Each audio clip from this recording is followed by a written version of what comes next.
A disclosure of the potentially sensitive subject matter covered in this episode of Roll Call can be found in the episode description.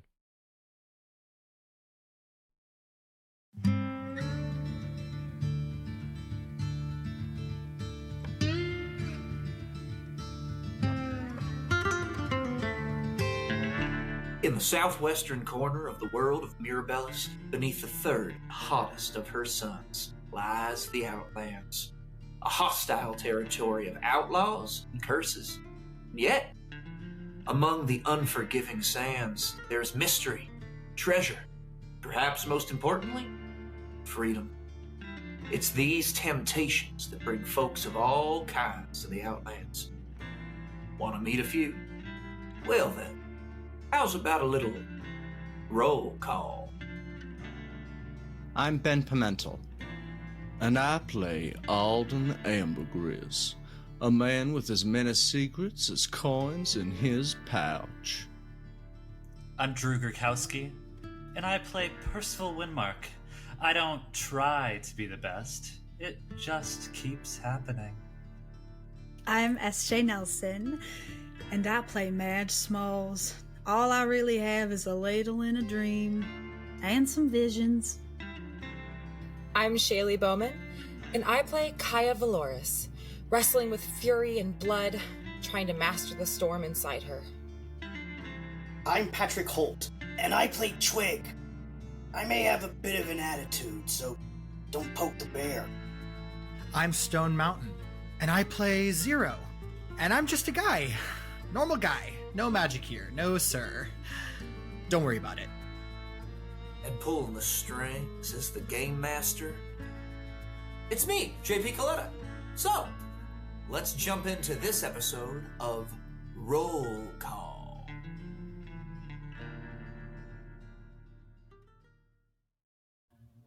Where did we last leave off? I believe when we last left our friends, y'all were traversing through the mines beneath the Outlands with some interesting young guides in tow.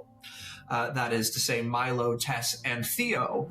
The young, as you discovered, quite powerful young magicians of some arcane prowess.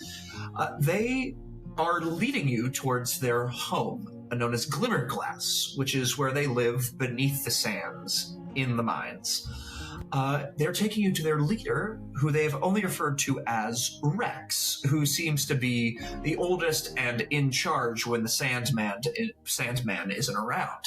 Now, along your way, you traversed some dangers, and you came to a cavern that still seemed to have some elements around. And well, many of you were able to walk past these elements without touching, as the children instructed you. One of you, I don't know who it was, just couldn't keep their sticky little meat hooks off of the gems, which turned out to be mimics, which seemed to inherit some of the powers of the gems in which they mimicked. Getting into this fight, things got a little hairy and sticky when one of them was able to cast Fireball, and the other one was able to arcane riposte your booming blade right back at you. But you did manage to beat them back pretty thoroughly. Madge finally having a win, which she deeply needed.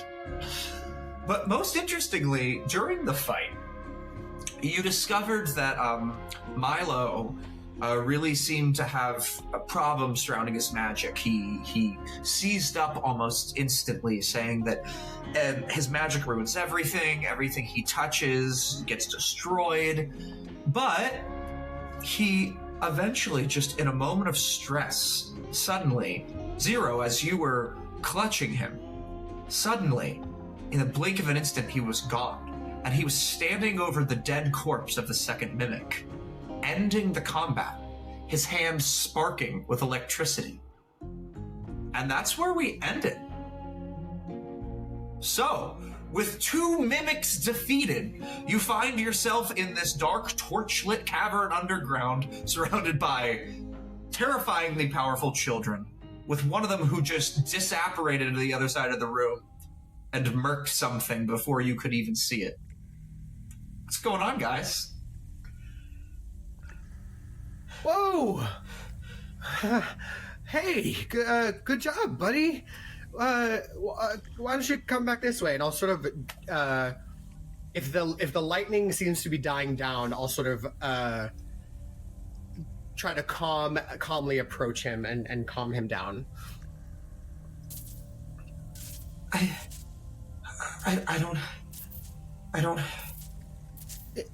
I've never done that before. It's okay. That was really cool.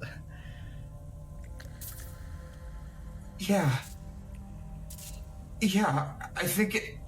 Oh, and he throws up a little bit. Oh, no. Sad. Sorry, sometimes that happens when I do magic. And he goes ahead and he puts his hand out towards you, and he accidentally casts Arcane Grasp, Shocking Grasp against you. What's your AC? He rolled a 21. 13. So he hits. Yeah, so he hits. That's gonna be 4 points of lightning damage. Okay. This does bloody 0. But I'm still up. And I think Zero's an actor, Zero's a performer, and he's just going to he bites his lip and pretends like it didn't hurt. And it isn't gonna pull away.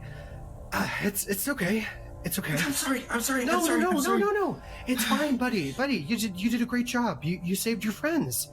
You saved me. God, that was really cool, Milo. I couldn't even see you. It's like you were there, and then you were there, and boom, it was dead. And she shoots this Eldritch Blast at a stalactite, making it rain down just behind you all. Okay, let's ease up on the... Everyone did a great job. Let's just ease up on the spells. Twig, could you medically just check out that he's okay? Twig, you still have a duck on your head, for the record. Yeah, and I'm also still a bear. Yeah. I would love to come do a medicine check with my new duck friend. I can help you out with that. Oh, yeah. So you get advantage from the help action, unless you refuse the help. No, thanks, bud. You're welcome. Medicine check. To make sure I use the right number. A spin-off, The Adventures of Duck and Bear. Okay. I would watch. My abysmal math. 14. For clarity, are you checking on just Milo, or are you trying to check out the kids in general? Or... Oh, I'd love to do a general check on all the kids, if that's possible. Yes. Yeah, 14. You can obviously tell Milo is the only one who didn't do super great on that save against the fireball, but everybody does seem to be up. Milo seems to be hurt the most with just some minor burns, but everyone else seems relatively okay. Okay, how much time would it take me to cast 2 different cure wounds? Oh, I would say that would happen over the course of just like 10 seconds-ish. Great. Can I just come up and kind of... Let me check and make sure I can still do that as a bear. If not, I will take down the bear. But some of my spells I can do as a bear. As I see him about to do you want me to get one of them? Sorry. Is that the duck? That's the duck child? Yes. Okay, great. Yeah, I will let the duck give Zero a heal, and then I'll just take my bear snout and give a little boop to Milo to cast a cure wounds on him.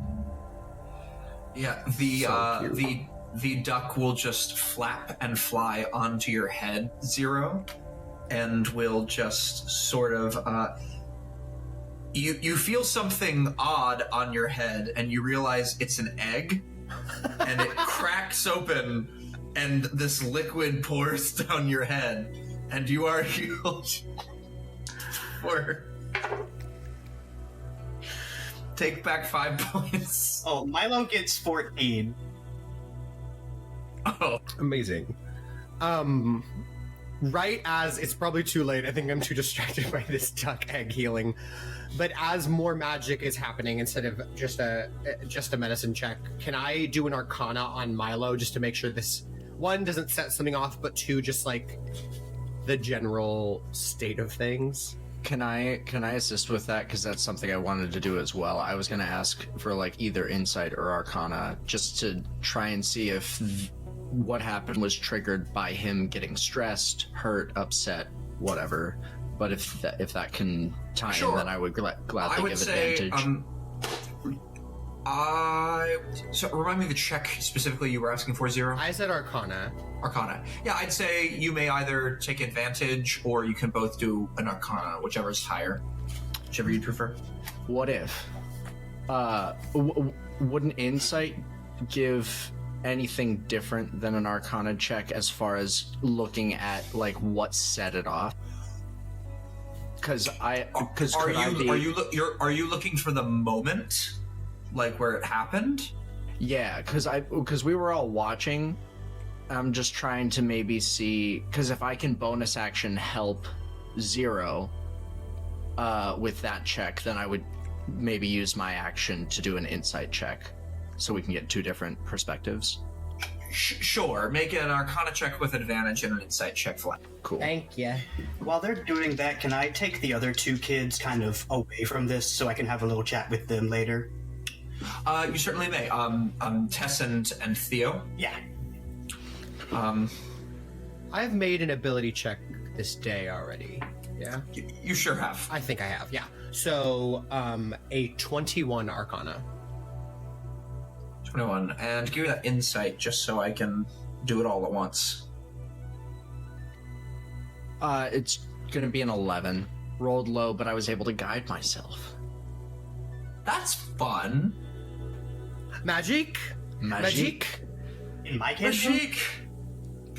Okay. Do we see this? So sorry, you just grab. well, I'm excited. Well, later.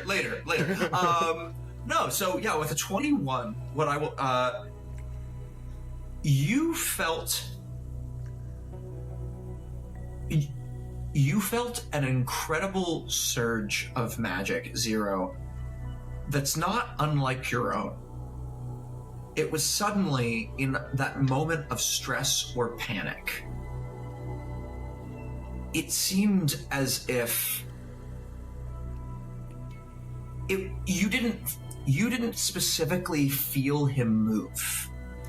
Very interestingly, it was like 1 second he was there and the next he was gone. It's not like he moved super fast out of your hand. It was just like you blinked and it was as if he was 10 steps ahead of you. And the magic felt strangely familiar. I think I take that in and for now keep that to myself. I think less in like keep my secrets and more just like I'm not adding things to Milo's plate. I just want Milo to be like calm. Yeah. So I'm just sort of like, hey, yeah, good job. Just sort of comforting words. Don't touch me. Don't touch me. It's dangerous to touch me. His hands are still sparking.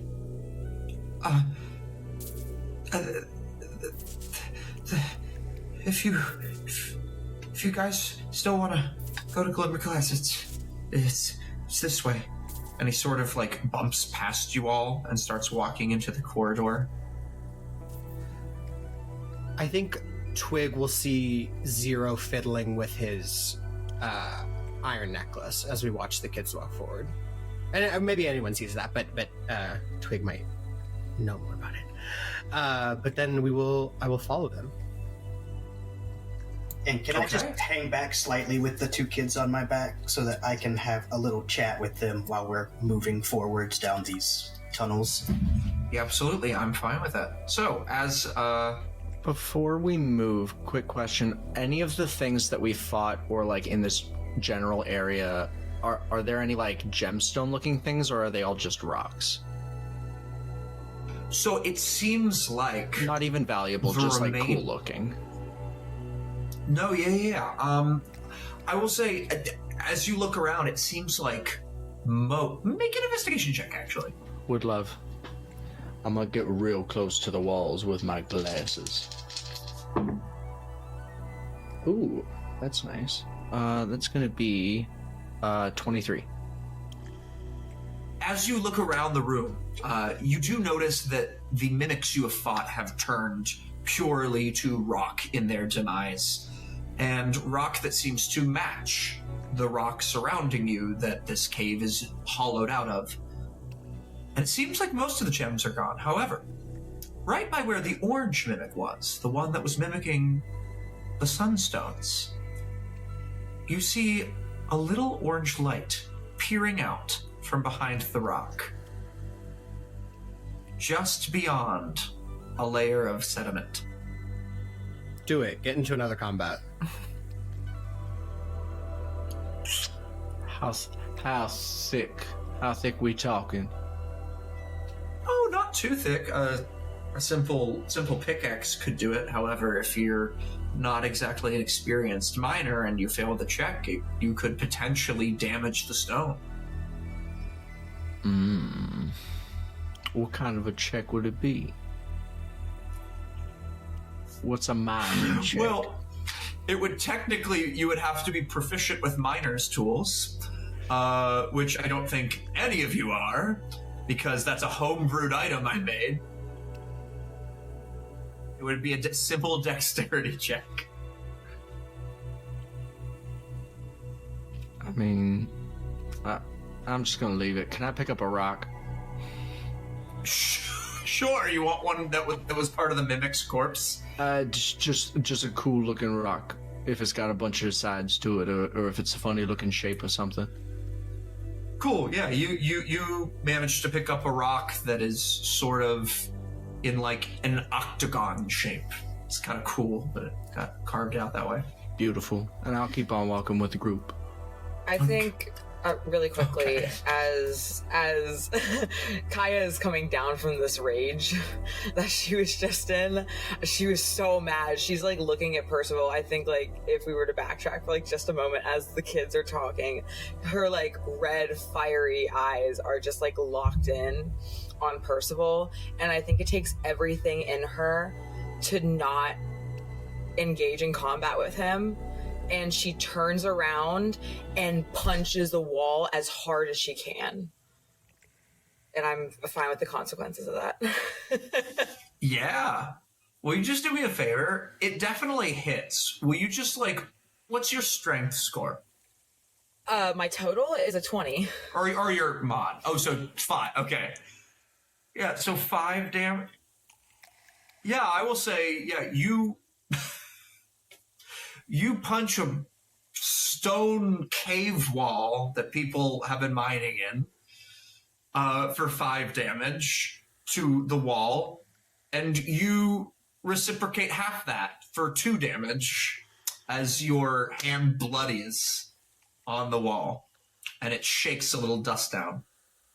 Yeah, I think that happens, and then she just, I don't even think she holds her hand. I think it lets out a little bit of her adrenaline, and I think the fire in her eyes finally dies down as the shakiness and like the buzzing in her body finally calms and quiets as she kind of retracts her fist and holds it, and she just takes a deep breath.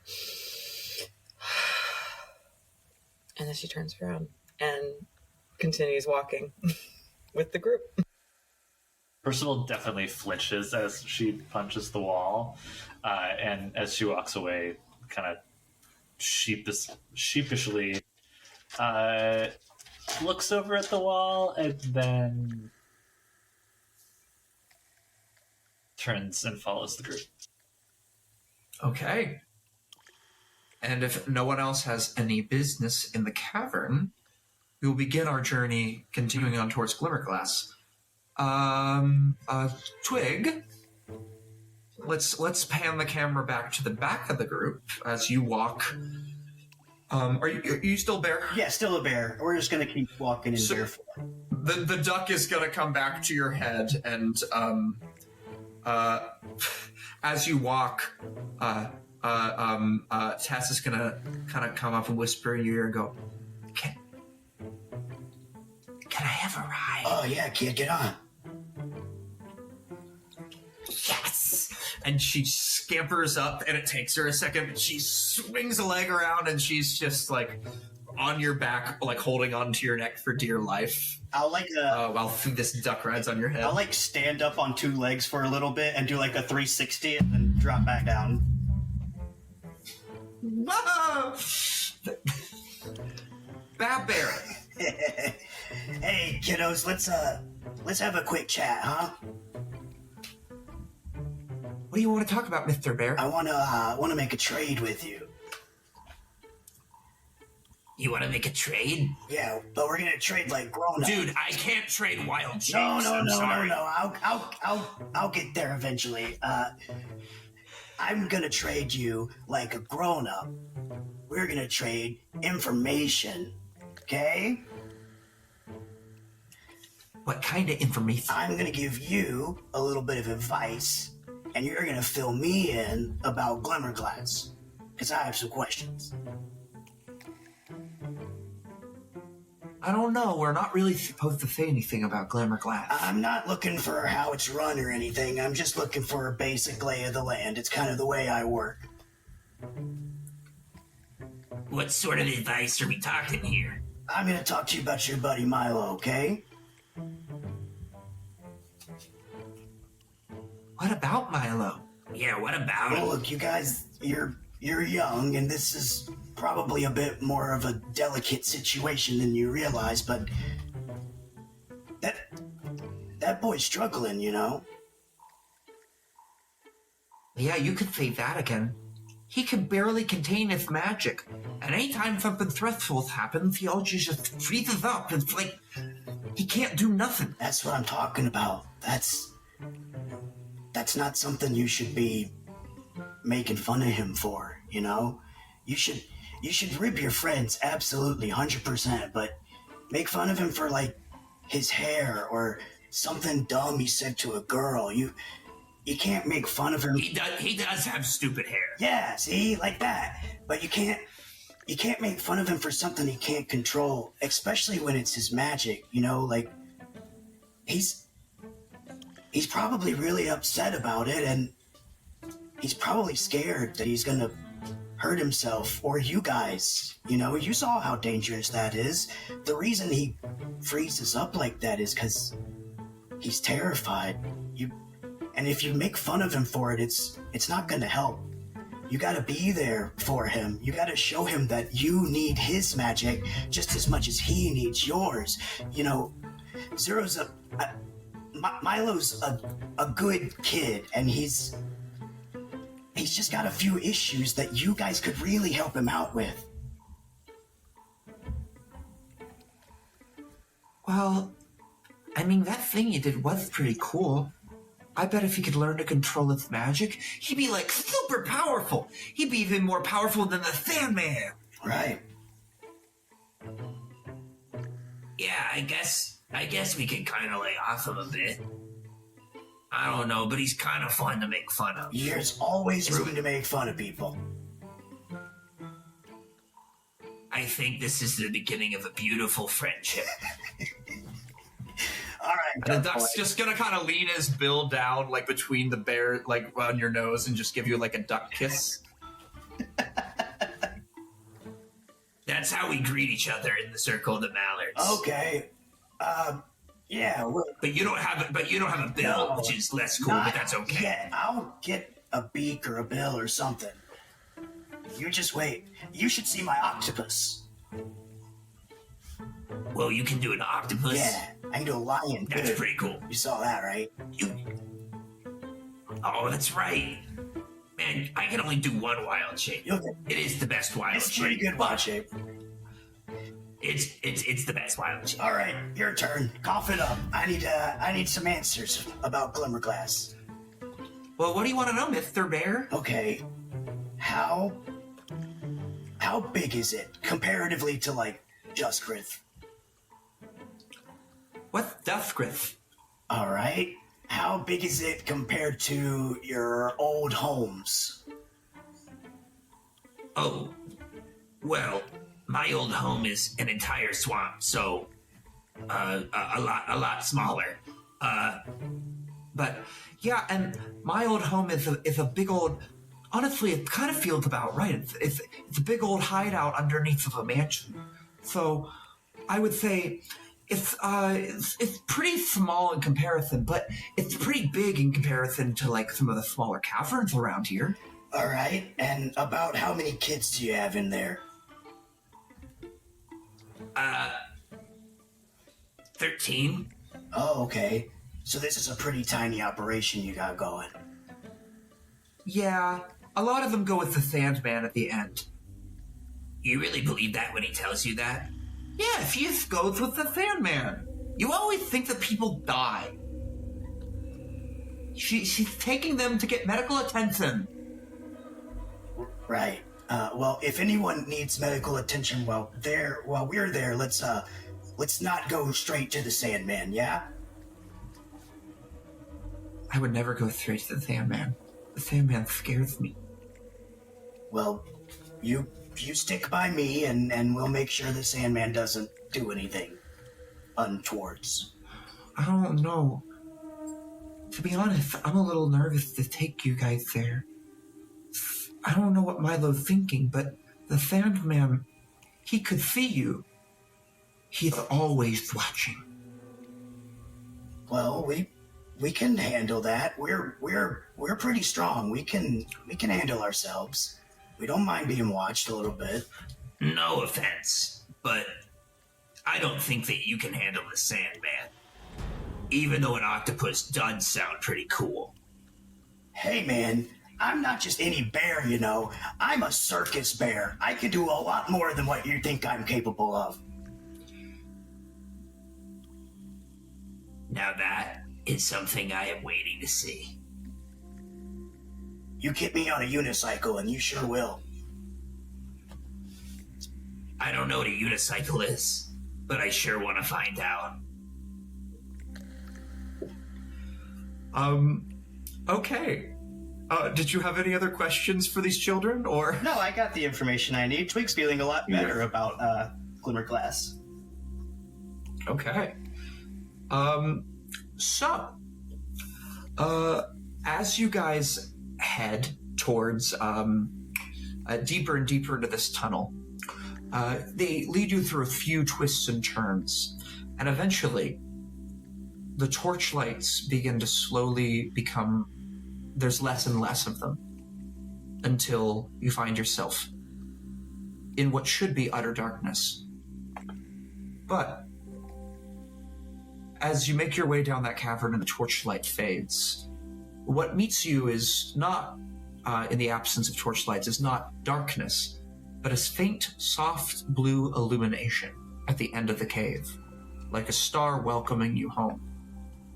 And as you walk towards this illumination, you begin to see a mild pulsing flickering of this pale violet light.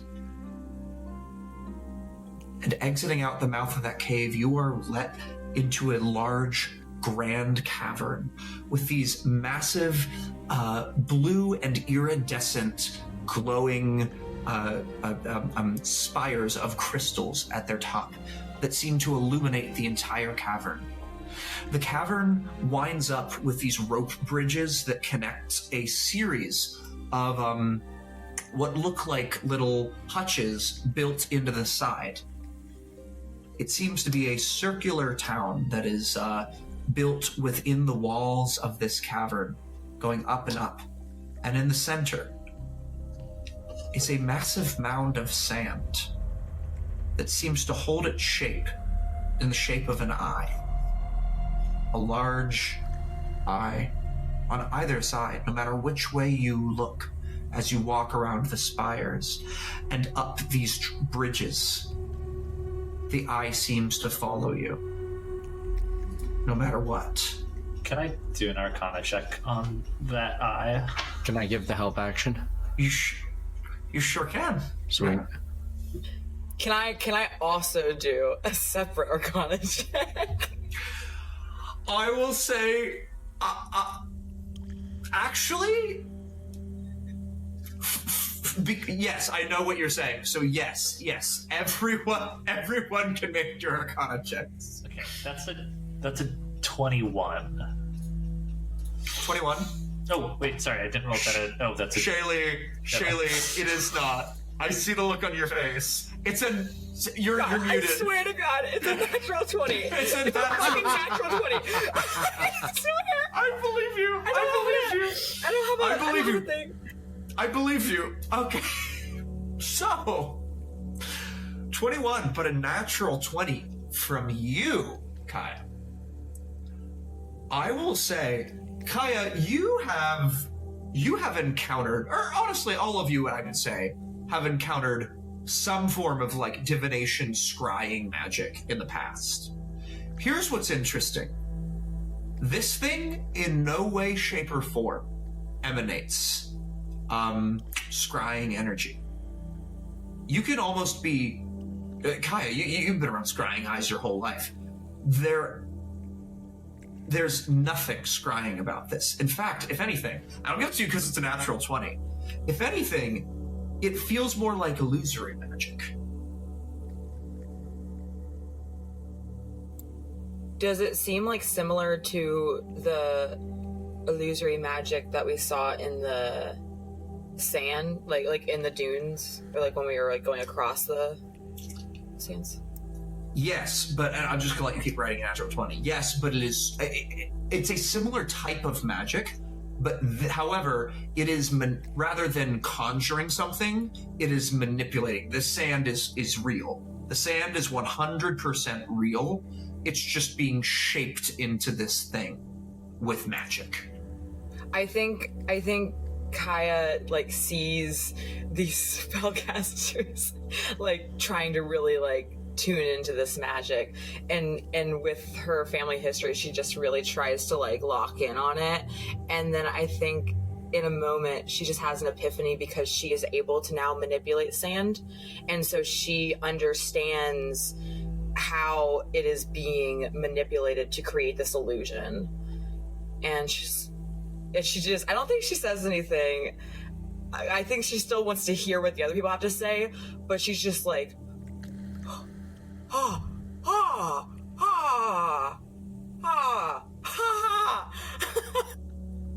just like to herself. To herself? Impossible. Impossible. I look over at Kaia. I think we're both towards the front of the group and go, is everything all right? She like whips her head back around, and for the first time, she has a genuine smile on her face, like really excited. It's like the sand, but like it's moved into an eye. Like I could do that. Like I could, and she's gonna use her Dustmancer ability to like make like a mini version of it, from where we're walking. Oh, whoa. As you do that, like, I will say, like, Milo sort of flinches, and Tess ducks, and even the duck hides its eyes.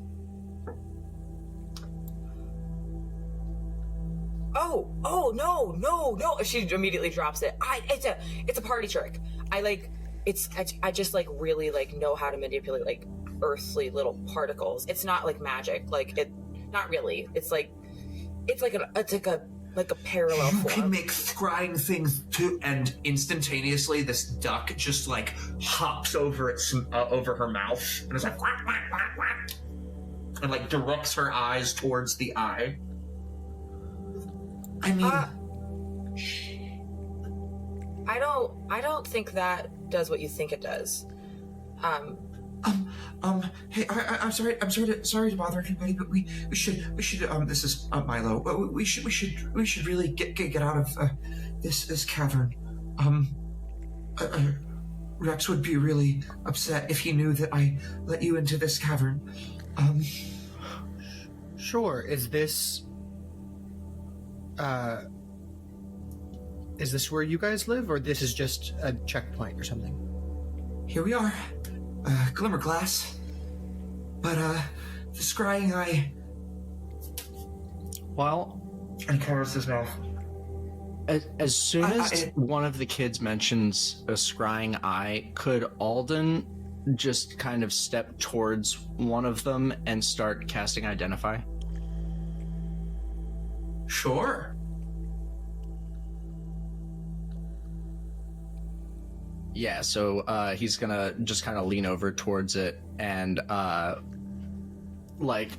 pull his glasses down, and then the gears on his hat will just start to kind of move on their own for a second, for about a minute while he's examining it.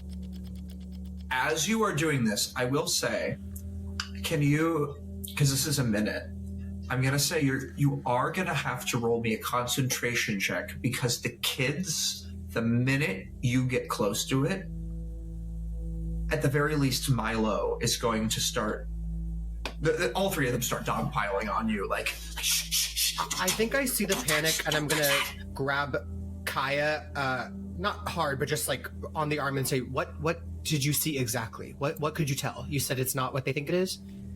Oh, just with the way it was manipulated, it seemed like more like it was an illusion, like it wasn't actually doing anything. I mean, I don't really know much about magic, but I can make something like that.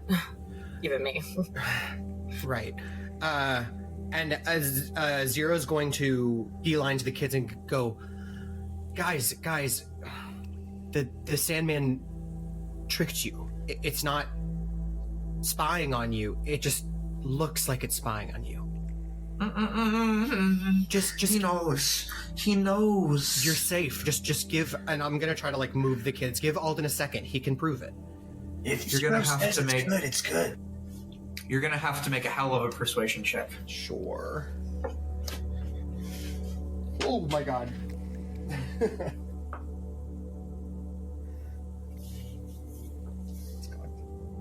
Okay.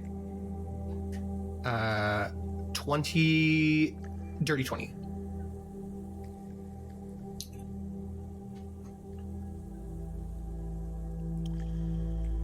Dirty 20.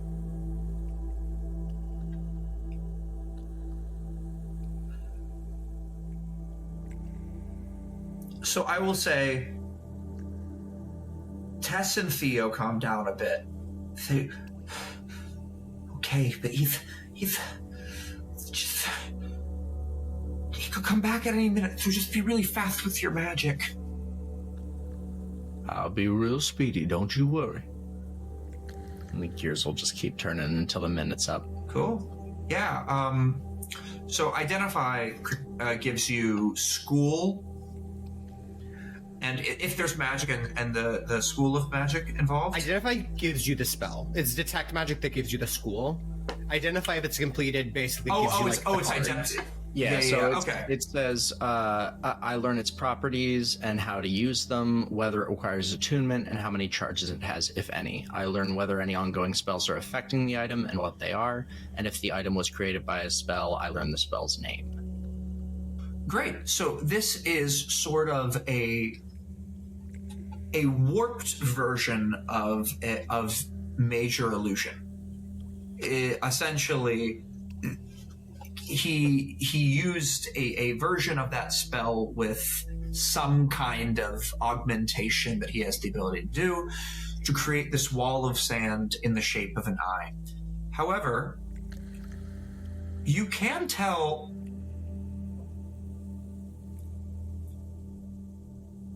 that is the spell that is involved in this. Actually, no, that's kind of all Identify would give you, isn't it? Yeah, no, that's, yeah. This is an augmented version of Major Illusion. It is in no way, shape, or form a scrying eye. Cool. The thing that there was hesitation about, would it be considered a property of what I touched? Because I do gain knowledge. Sweet. No, it's not a property of it. It is, by all intents and purposes, regular sand that is being magically manipulated to constantly stay in this giant shape. Gotcha. The gears will stop turning. Alden will lift up his glasses and look down at the kids and just say, "Yeah, it's just a bunch of sand. It's not looking or anything." Kaia's gonna just do a little fist bump because she knew she was right. Milo looks a little concerned and then turns to you and goes, "Good. That means we have some time. Come on." And he leads you up these ramps, these rope bridges, which are quite rickety. And you go up about 3 stories to the top level of these spires, near where these hanging stalactites that are glowing are. And there is a rather large door. Notably, you have not seen any children just out and about. But there is a noticeably large, built door on this cavern wall. And Milo's going to walk up to and pound on it and go, "Rex? Rex? It's Milo. We're back. And suddenly the door cracks open, and a short human girl in this red, for lack of a better term, Fire Nation toga, and with a gold belt, rope tied around her, leaps out from behind there and starts basically slapping Milo around, just being like, "You know that you're not supposed to leave camp without express permission. Everyone here was worried sick about you, and..." "Who are they?" Cordelia, it's fine. People, this is Cordelia, this is People. Hello. I'm also People. I know I don't look like it.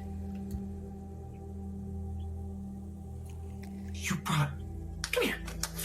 She goes ahead and grabs his ear, and she's speaking kind of trying to be quiet, but if you've got a passive of 10 or higher, she's not being subtle about it. She's like, "So first you run off with them again into the sands, and now you bring back strangers into Glimmerglass in front of the eye. I swear to God, if your head wasn't screwed on straight, just give us a moment. I'm going to get Rex, and he is going to..." And suddenly, you hear a voice from the back of this room. Now, as you're looking around this room is lit by about 8 torches that line the wall. And it's essentially, there is a makeshift throne thrown together out of some rock and a few sticks, as if to give it accoutrement on the sides. And there's sort of a back room that you can't quite see into that it has these arches for entry.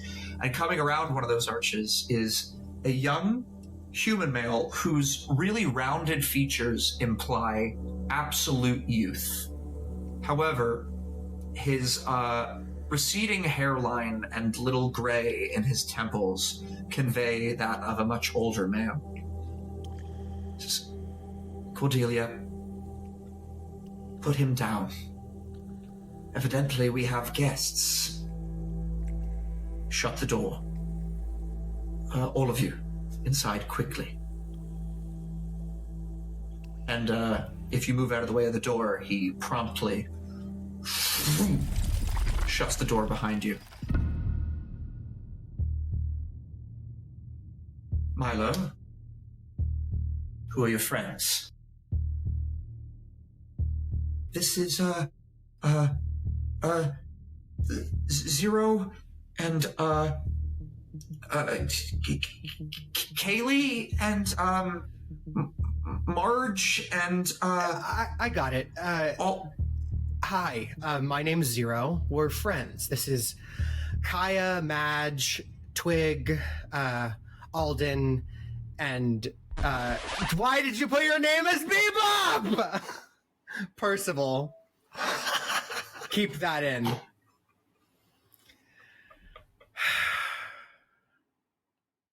This is Kaia, Madge, Alden, Twig, and that's Percival. They were supposed to be our suckers, but now they're gonna help us. That's right. We're here to help. So I assume that means, Tess, that you were out there scamming people once again. Well, it was Milo's idea. Yeah, it was all Milo. So, I'm terribly sorry for any trouble they might have caused you. We don't have many resources, if that's why you're here. No. We would like to help. We were told about the Sandman.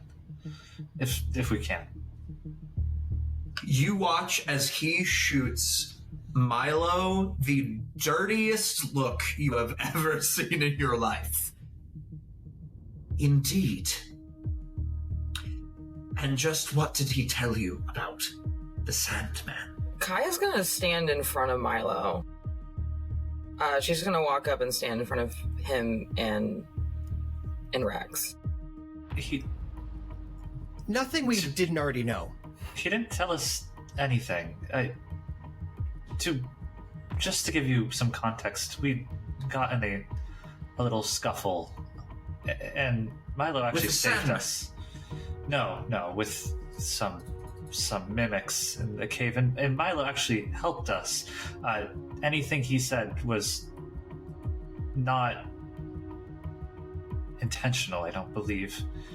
He was kind of caught up, and he did save us, so... So, let me understand this.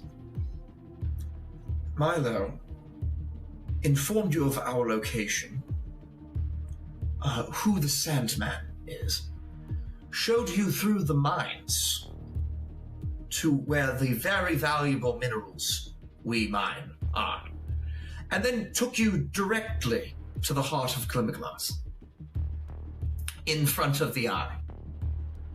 I think you've misunderstood. We're hunters of the Sandman. There's a bounty on their head, and most of this we already knew. We were just lucky enough to run into Milo and his friends. Make a deception check. That will absolutely be contested against this wizard's insight. Not 20! Not 20! Screw you! I'm not... Oh. And I didn't get a 19 on the die. No. It was a 19. So anything else probably would have failed. Yeah, so that becomes a 26 deception. Okay. As I think the party sees Zero, like, probably hasn't really been himself since we've met Milo. Like, has had his bell rung this whole, like, for like a day and a half. And you see he locks in. He's like, I gotta outcon the Connors if we're gonna get through this. Yes, bounty hunters. Your Sandman is a wanted man. There's a bounty on the bounty hunter's head. Now yes. That is interesting. Although I shouldn't say I'm surprised. It's not as if he makes many friends. Although most people think he's a ghost. What makes you think you could catch him? We're amateur ghost hunters. He does seem to have quite a... Not actually. You really like that natural 20, don't you? Not really, but we've handled plenty of ghost stories and big scaries, boogeymen. We're still alive to catch the coin. We can also see past his illusionary magic. Yeah, so. he seems to be more tricks than actual threats. That scrying eye isn't actually nothing. Isn't actually scrying. He looks at you, Alden. Yes. Thank you, Captain Obvious. Then what are you so scared of them? It's illusion magic. Because, as you may well know if you're trying to catch him, Sandman couldn't be anywhere there is sand. That scrying eye is not there to scry on us, but as a reminder that he could be inside it at any moment, and we would have no idea. Oh, he could, like, activate it. Like, there's something that's not there, but... Not activate it. He could... What kind of bounty hunters are you? Don't even know your own prey. He can become sand. He can become one with sand. So, just in case, the end of the identify spell does say, just in case, if you instead touch a creature through the casting, you learn which ongoing spells, if any, are currently affecting it. So if it's a spell that lets him turn into sand and he was, then it may tell me. There certainly was... I would say that actually is fair, but there certainly was no Sandman inside it at that moment. At that moment, he wasn't there. But that's not the point of the Yeah. I was just checking. You go. Just because they mentioned... I'm gonna do a history check to see if I recognize that type of magic. If that, if I studied anything in college about kind of transporting through elements. Sure. Yeah. That is Percival's got a BFA. 22. I got a BFA. That's a 22. Interesting.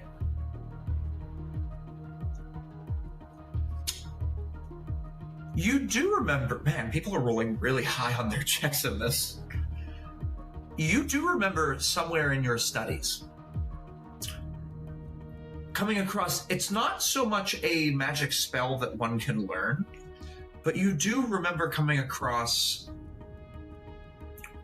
something of a hot hybrid. There are children who are exposed to children whose either lineage or exposure to the to elementals sometimes maintain the ability to merge with that element.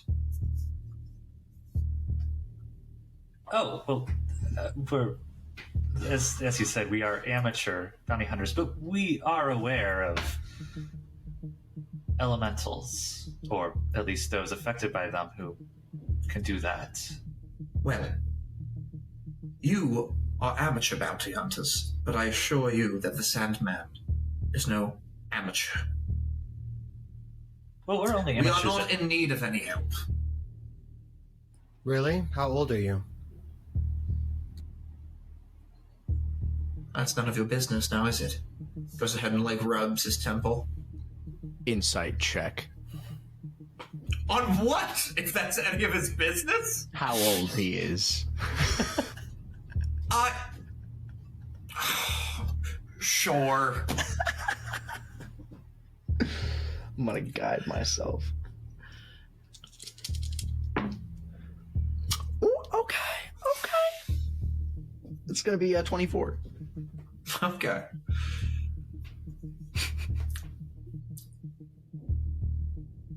This is definitively... You know what? I will say with the 24, and considering you have seen Milo's hand, his face is 100% that of a teenager's. He just has a receding hairline and salt and pepper. It seems like part of him has been aged, but his face is probably a good tell of his actual age. Okay, heard. He's more like 15, 16 teenager. Okay, cool. I think that checks with what the kids told us about Rex. I think they said he was like 15. Yeah. Yeah. Okay. Is Rex wearing like gloves or anything? Like, does it look anywhere on him like he sure there's is, anything like on Milo? Oh. Rex wears a long black cloak with black leather gloves that cover both hands. In fact, the only piece of his skin that is visible is his face. Oh. Okay.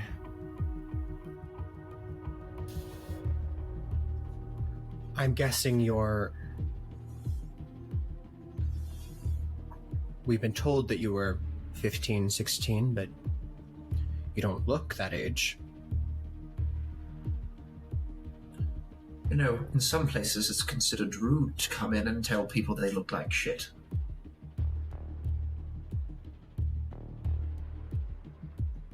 Yeah. Listen, I understand that it's scary. I understand you've been under watch of a horrible monster. But you can't keep living like this. You're dying. All of you. All of us. Anyone who comes into contact with that stone.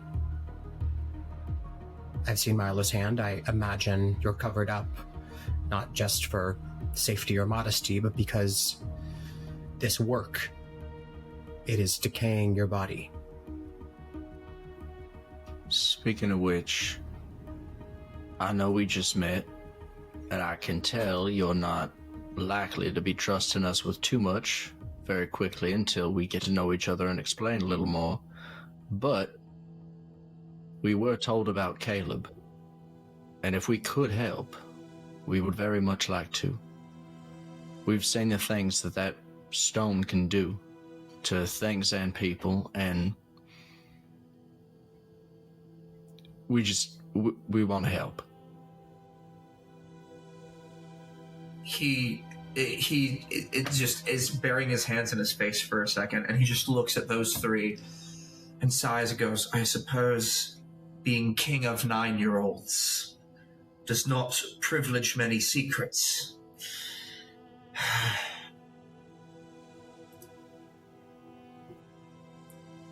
Yes, Caleb is the most recent to have a quite involuntary reaction. We were trying to hide that fact so that he did not, and he looks over towards Tess, go with the Sandman. Well, that's what we're trying to prevent. If we can do something before the Sandman shows up and sees what happened, then maybe he won't need to. I highly doubt there's anything any of you can do. Listen. I don't trust you. Though many of you do seem like nice people. If you truly are kind and truly want to help, then just leave us. The only way we get out of Glimmerglass is if we deliver. Even if we were to escape or revolt, many of these children... Cordelia, would you kindly escort those three back to their chambers? Yeah. Let's go. Let's go. We're really sorry, Rex. I'll talk to you later, Tess. As they leave, could I slip Milo that little funny-looking rock that I picked up? Sure. While we were walking through the caves, Alden would have been holding it up to his mouth and humming into it an old lullaby that his birth mother used to hum to him. So it would be an old sylvan lullaby, and Alden would have used his magical tinkering, which he has finally figured out how to do, to imbue it with just 6 seconds of the melody, that as long as I have that in one of my slots, he can listen to whenever he wants, and hopefully it'll help calm him down if he gets stressed or scared. Hell yeah. That's so sweet. I love that. You thought I just wanted a weird rock. I thought you were just a weirdo. But in my defense, you're just a weirdo. Yeah. Cool. He takes it and he's sort of confused as he looks up at you. But like it just sort of drifts up towards his ear, and that's where he hears the song you've imbued. And he looks back at you just with a faint smile as the door closes behind him. However, at that minute, as the door closes, Rex begins pacing about the room. Listen. I'm deeply sorry about this. It's just temporary. And he goes ahead and he pulls a rope, and I need all of you to make dexterity saving throws. I knew it. Oh, this Not great at that. Not great at that.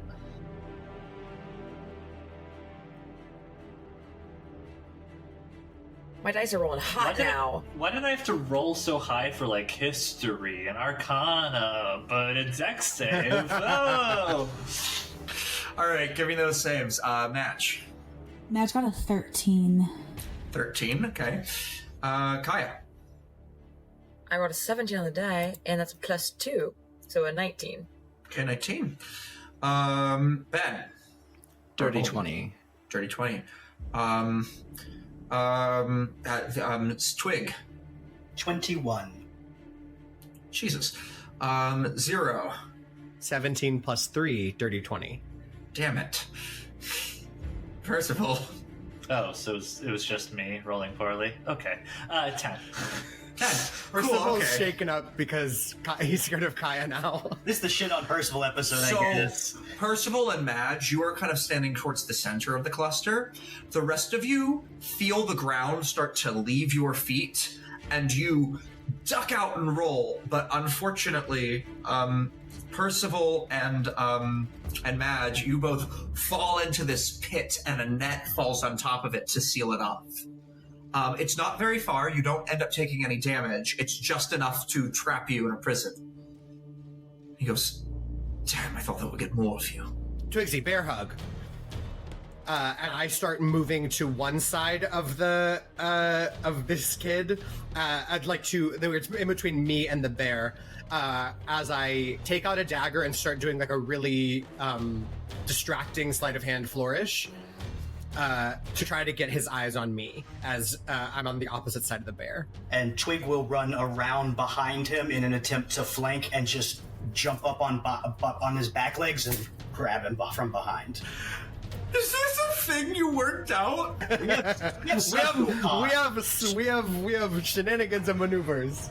I hate this. Sure, make a performance check 0 for the distraction.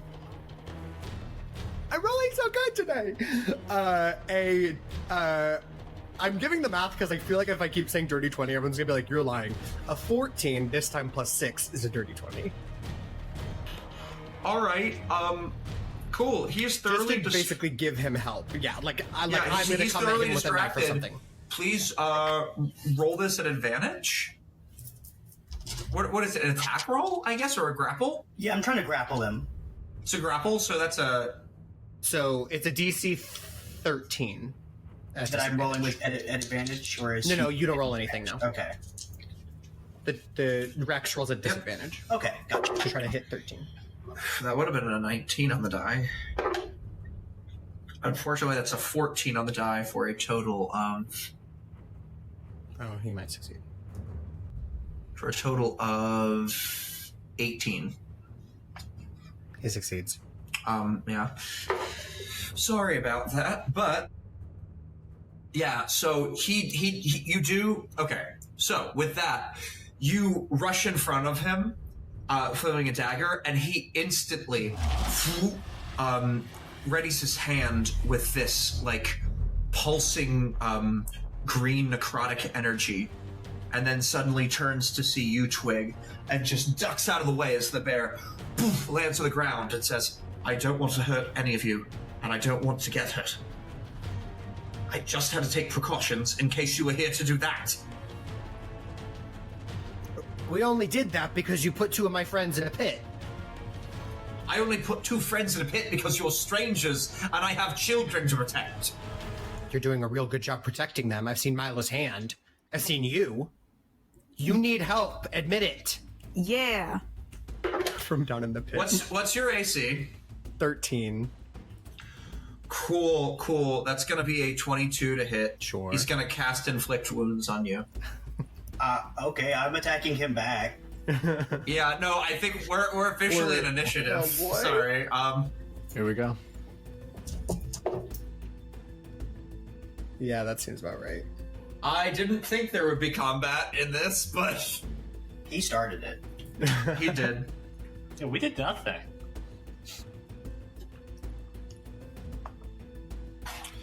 Okay, give me initiative. Kaia. That's gonna be another 17 on the die plus another 2, so 19. 19. Okay. Twig. 17. Okay. 0. Hey, anyone think I'm lying about my rolls? That's a nat 1. So it becomes an 8 though. I have a really good plus, but yeah, 8. Okay. For fun, Madge. That's got a 21. Oh my god. In the pit. No In the fucking pit, way. she's ready. No fucking Percival also got Yes. a 21 in the pit. Yes! The pit boys, we got it, baby. Hysterically, which one of you has a higher dex? It's Not you, me. 100%. I have 10. My dex? I have 11. All right. Nah, like, I'm finna be in the pit. The pit obviously feels character. Madge finna be in the pit. For sure. Madge finna be in a pit. Okay. Wait, who am I missing? Me, I'm rolling hot with the 13. Thank you. Okay. So that order, and ironically, he rolled a natural 20 for a total of 24. So he is, in fact, going to go first, which makes sense narratively anyway. Followed by Madge, followed by Percival, followed by Kaia, followed by Twig, followed by Alden, followed by Zero. Okay, cool. Yeah, so Zero, he comes right in, and he casts Inflict Wounds for a total of... I have enough dice to do this, I might as well.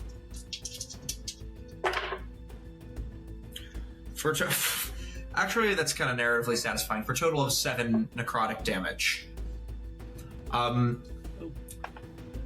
As his hands spark with this...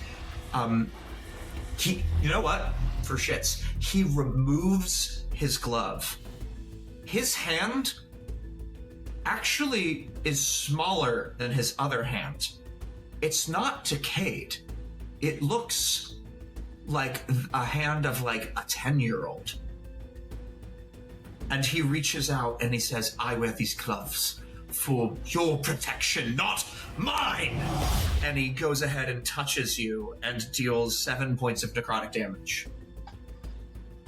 I think I take it, and obviously mechanically I can't do this, but I think I'm like open arms, like I'm like I hold his hand, like I'm just like locked in with him. I'm like, we're not here to hurt you. Can I see Zero possibly from the pit or no? I would say you can't see any of this. Fuck my butt. Okay, whatever. You guys are like 8 feet down. Okay.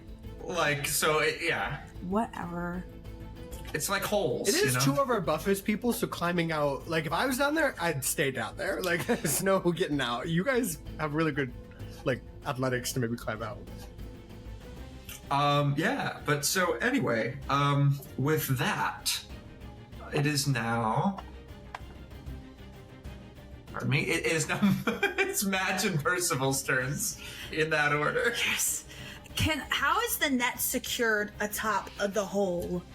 It's not. It's just there were weights on it, so it's being held to the ground by like weights. Can I use my telekinetic movement and take one of the weights and fling it to one side of the room to just take this net off? You sure can. Hell yeah, that's what I'm gonna fucking do. Whew, it just flies up and smacks into the wall. Absolutely. I look at Percival. I go, well, there's that. How you want to get out of this bitch? Well, I mean, I can just get out, but do you need help? This is all happening in like 6 seconds. How? You get out and I'll jump and you can pull me up. Sounds good to me. I'm like 6 feet tall. I don't know. Can I try jumping and like getting? I like jumping and like that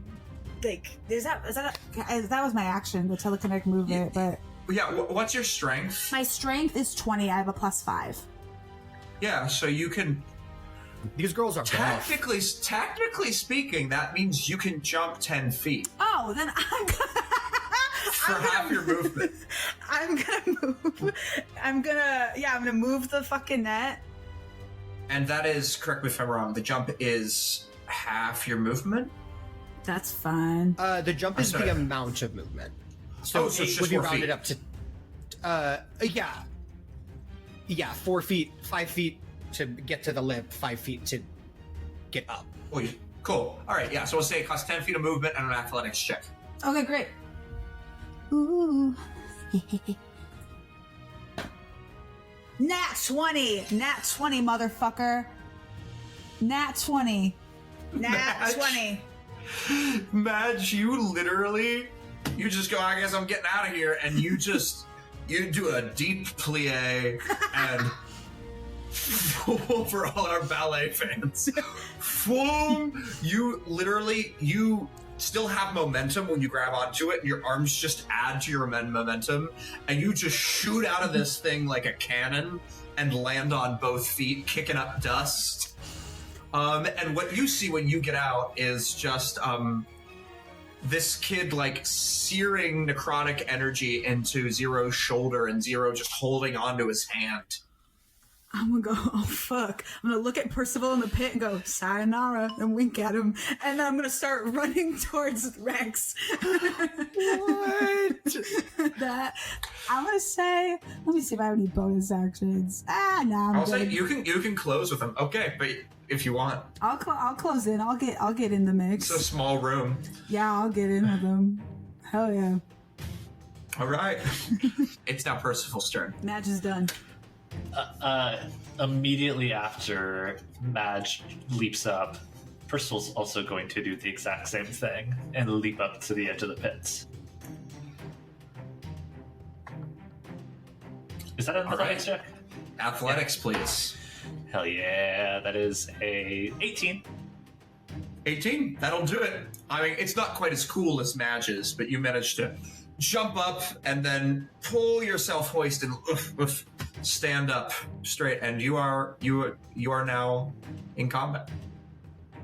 Okay. Oh god, I got it. Okay. Yeah, I'm gonna close, and I'm going to also attempt to grapple. Okay.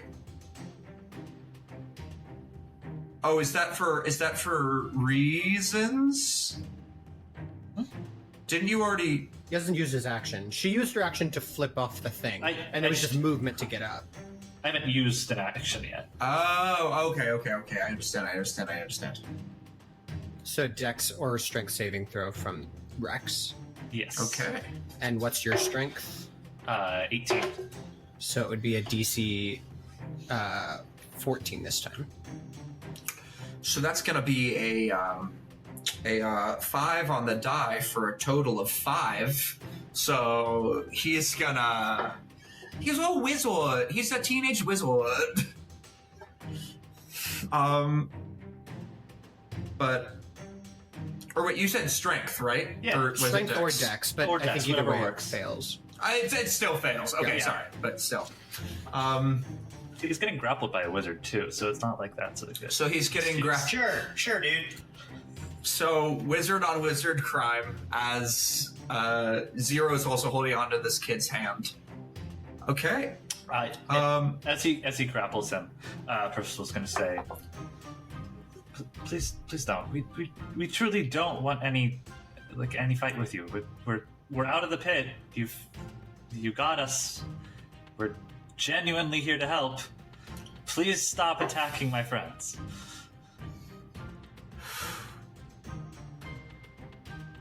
I'm gonna say it's Kaia's turn. Yeah, Kaia's gonna, as her bonus action, she's gonna form, any particles are gonna start swirling around the ground and form into, I think it'll form into a glaive, as she's going to, march forward, and she's gonna stop as her eyes are kind of threatening to turn like a fiery red, as she doesn't touch him, but she's gonna get right in his face and almost shakily with trying to control her rage. I don't want to hurt you, but I am meant to protect these people, and I want to protect the kids too, and you're making it really difficult to do that when all you're doing is trying to hurt us or put us away. I understand we seem like a danger, but you are putting yourself in danger by trying to fight against all of us.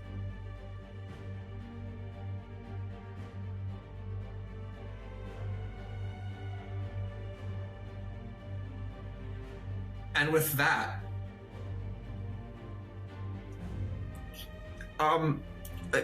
Zero, how hard are you clutching his hand to you? Not like both. I didn't have the action. It's not my turn yet, so I'm not grappling him. I'm just I'm leaning into the necrotic damage. I'm holding his hand basically. But if he wants to pull away, he can. Cool, because with that, even through the grapples, he is just gonna pull his hand away, and you watch as the necrotic energy fades away, and he puts his hands up and goes, "It's not as if I could fight all of you by myself anyway. Very well, I surrender.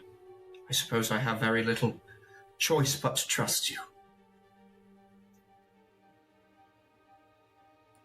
Thank you. I'm gonna just put a hand on Percival to just not Matt. You saved me, but just to be I think you can let him go now. Yeah, Percival's gonna immediately stop grappling him. And you see a little bit of blood is coming out of Zero's mouth as he just wipes that away. Do you know when the Sandman is coming next? He comes randomly, and he can come anytime. He comes every other 10 days for certain, but he checks in from every now and then, and there's no way of knowing when he's in there and when he's not. Kaia, do you think you could use your sand magic to maybe disrupt that? Not now, because it might set him off, but do you think that's something you could do? I mean, you've done some pretty cool stuff with your sand.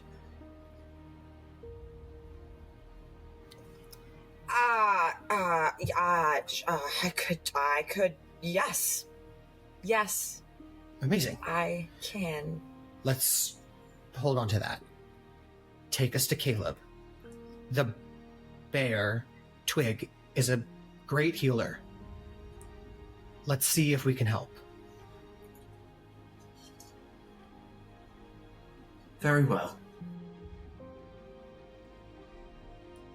Don't say I didn't warn you. It's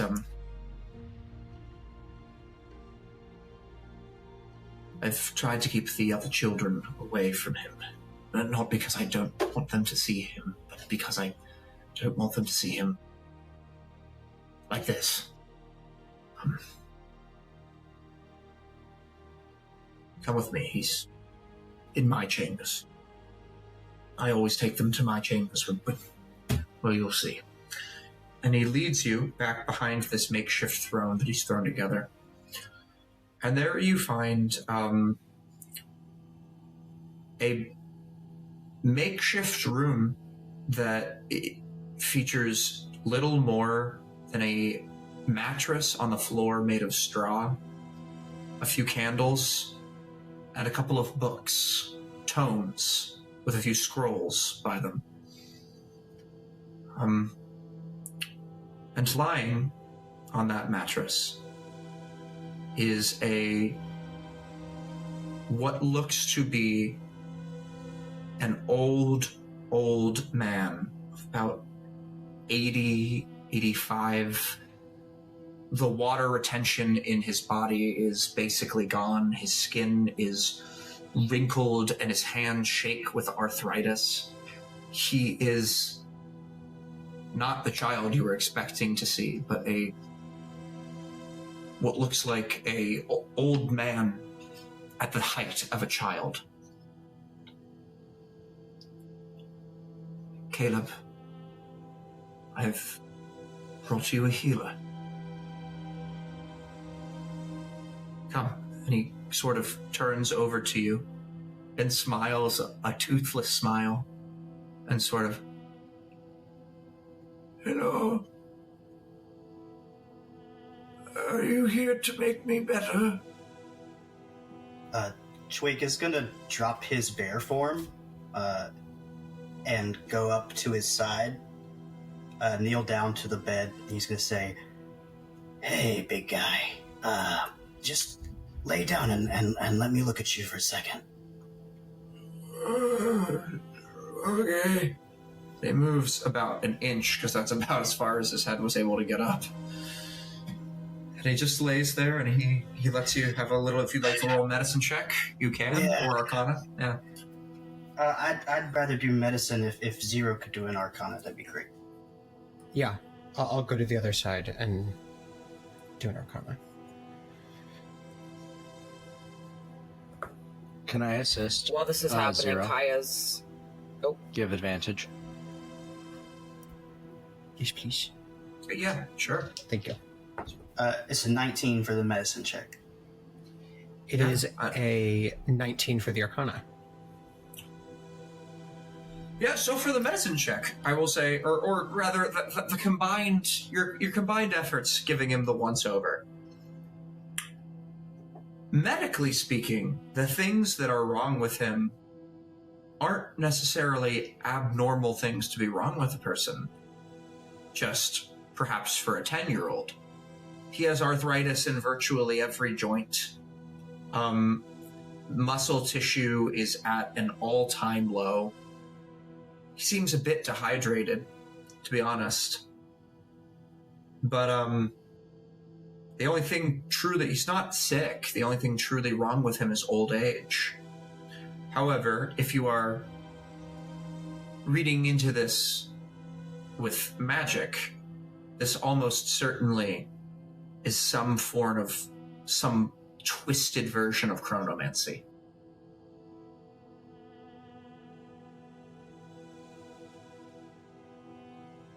I want to try something. The greatest magic of all. This might be really stupid. What? He's gonna look at Zero and he's gonna say, I want you to try something. Okay. It's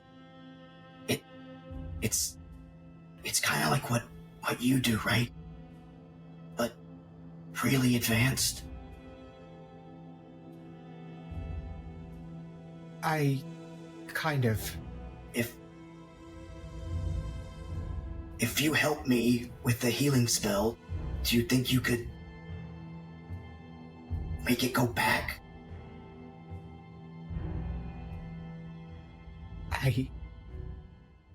I don't know. You could do it. Yeah. He doesn't have much longer.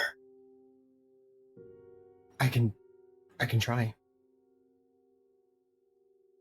All right.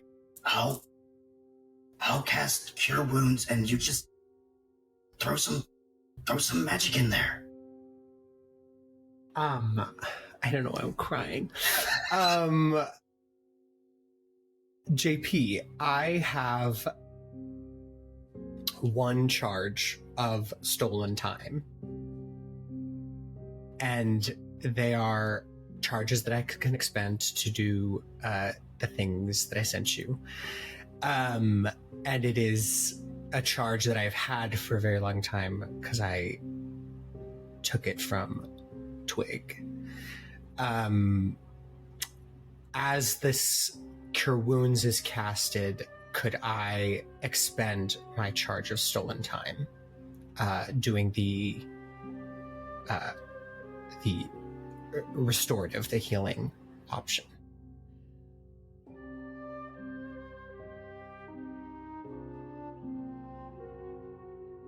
Yes, you may.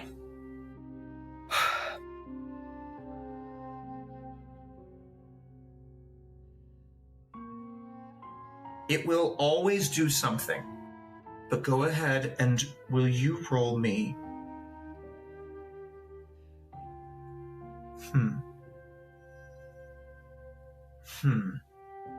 Actually, I think... Actually, this feels insane, but could you roll me a D100 for it, actually? Oh my god, yes.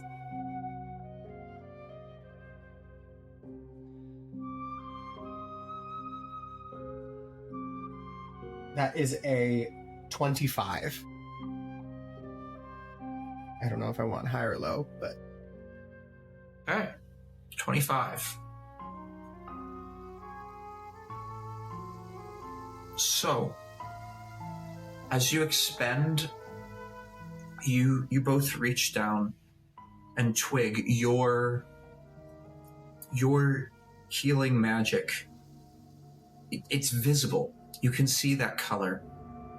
And Zero, in a way that you've never really seen before, your magic illuminates this like green twisting spiral, and it wraps around Twig's magic as if it's unwinding Twig's magic and puts it back together again until it glows into this gold, shimmering, beautiful thing that sinks into Caleb's heart. And as it does, you watch as water comes back into his face. Time begins to reverse itself until what you are looking at looks more like the face of a 55-year-old man as 25 years are rolled back.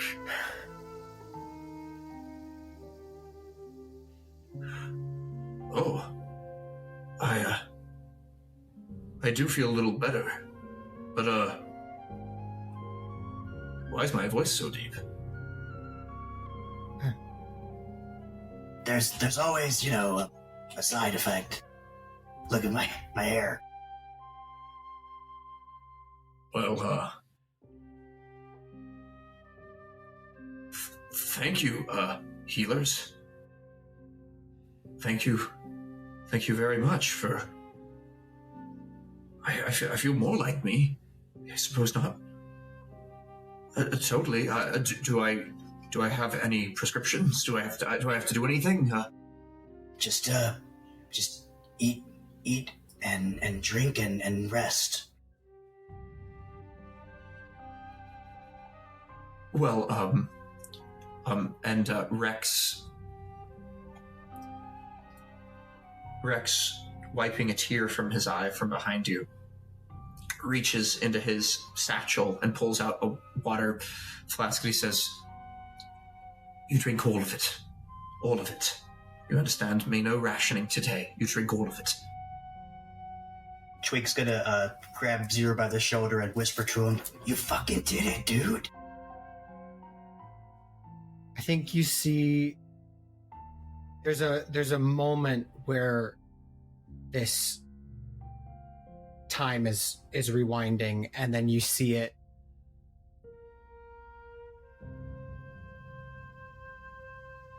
when it stops. Zero, his face hardens again. Yeah, it wasn't enough. He's supposed to be 10. It was the best you've ever done.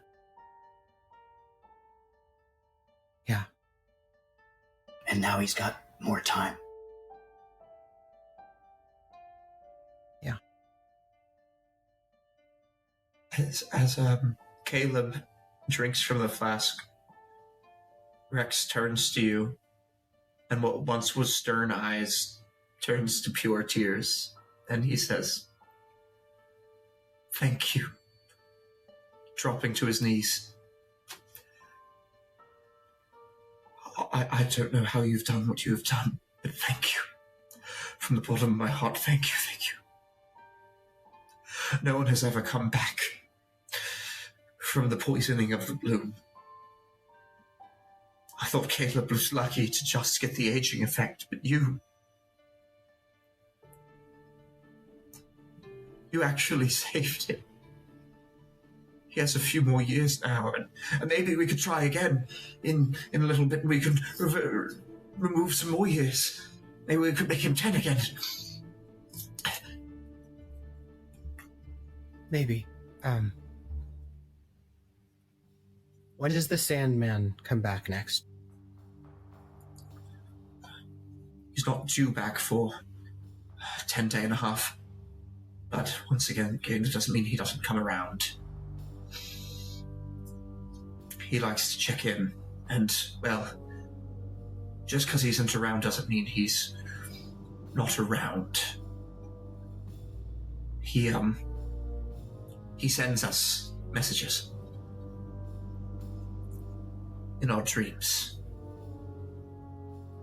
Mostly me. I think with the others, he just enjoys frightening them. But he communicates with me almost nightly in my dreams.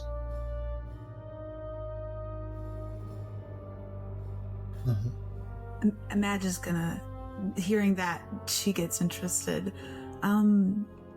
If you don't mind me asking, how exactly does he come to you in these dreams? What exactly do you see or hear? I don't fully understand the magic of how he does it, but sometimes it'll just be his voice. Sometimes I'll see the entire apparition. Sometimes, if we've displeased him, he'll send a nightmare. He can control what we see in our dreams, what we hear. What was the most recent one you've gotten, if I may ask? Well, most recent dream was last night. Just orders for our quotas, but the most recent nightmare he sent me.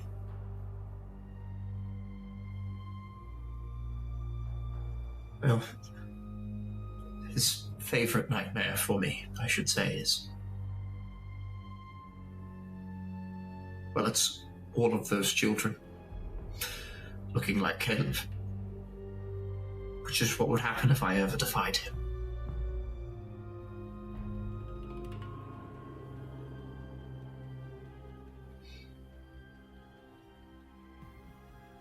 Let's...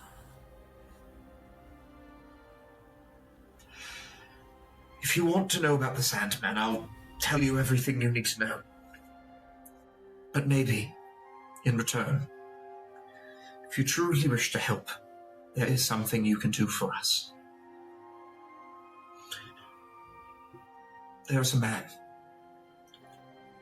who has been helping us. We don't know his name. He wears a red cloak. The kind man? That's what the children call him, the nice man. I simply know him as S. But S, he comes, he brings things to the children, water, sometimes toys. He's been helping me. Well, he's been helping me build this. And he goes to the back, and he moves his finger around the stone, and the stone suddenly parts ways.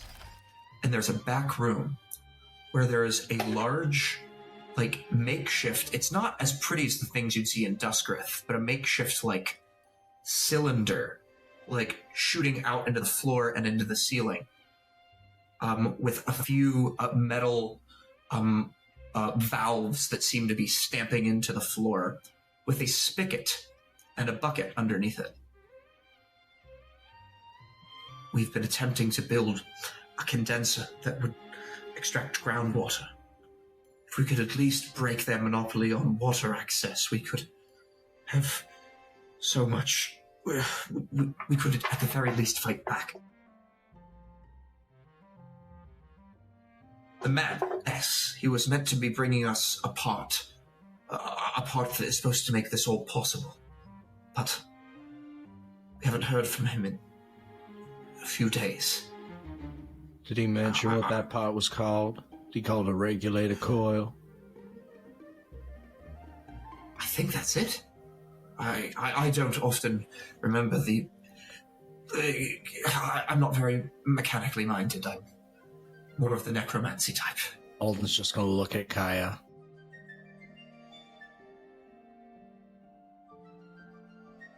Interesting. Oh, have you ever heard of such a thing, a regulator coil? We've seen him before. Yeah, we've seen it, yep. This man made them seem as if they were rare. As if very few had machinery of this type. And yet you've seen them before. Well, certainly not easy to make, from what I could tell. Oh no, nothing the man makes is ever simple. You should see some of the toys he brings for the children. They're wonders to behold, even for us of the arcanical inclination. What kind of things does he bring? Oh, dragon figurines that come to life. Very recently, brought us this thing called a train. It's a small miniature. I could show you downstairs. I know what a train is. Oh, fascinating devices. Sure. You'd like us to find this S? Yes, ensure his safety and ensure that he brings us this regulator coil. It would change everything. Something tells me he should be on the way. It's strange that he's not back already. Well, he does always. His base of operations, at the very least, he did. You could start there. It's a bit of a ghost town. Ironhook Crossing. I wouldn't go near the place, nor would anyone else. It's said to be occupied by some rough inhabitants, since its inhabitants walked out. And by rough inhabitants, I mean ghosts. In fact, it's the only place the Sandman is afraid of.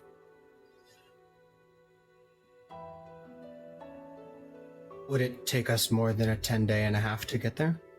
And back? Oh no, from here, I'd say you're no more than a 2 days ride. I don't know about y'all, but I ain't scared of no ghost. God damn it.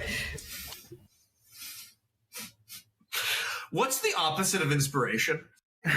Your next roll has disadvantage. No, whatever it is. Whatever it is. Okay. We'll head there. Would it be alright if we rest here for the night? Out of the view of the eye? Is there anywhere or somewhere nearby?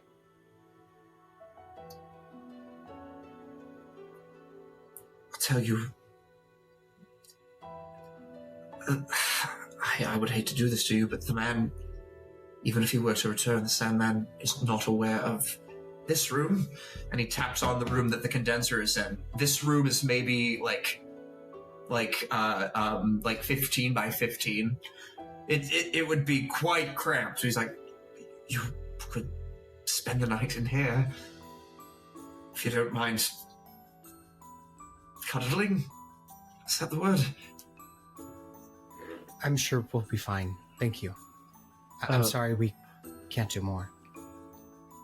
Rex, this Sandman, and not to ruffle any feathers, but we were given some information that we did press for. The initials JV. Are they connected to the Sandman, or is that someone else? JV is the... I'm not sure of the exact name behind those initials, but JV sends orders to myself and the Sandman. The Sandman is... Well, I suppose since we're doing trusting today, the Sandman is sort of a hired gun. He's a bit of a local legend. Some people say he was born here. I highly doubt that, but... The Sandman is a bounty hunter. We are only part of his empire. He likes to work alone, and he's certainly strong enough to do such. However, he takes contracts from whoever's willing to give him what he wants, which isn't always gold. I don't know what they're paying him, but he is essentially paid by this JV, who is, of course, the head of the VMC. Which is just a branch of, well, of the military of the Arcane Dominion, where all of us are from. Is anyone, just looking around at the adults assembled, anyone happen to know who a JV might be, given this new information we have? It's kind of something we almost assumed, but it's... I'll do a history check. Yeah, I would say the two of you may. It is not a low DC. No, that's a 14. Yeah, you don't got no clue. Anything from you, Kaia? I was thinking about it. I'll roll a history check. Oh yeah, you don't have to. It was low. It was a 5. Let's just see though what my total is. It's a 7. It's a 7. How's that sound? Well, actually, with a 7.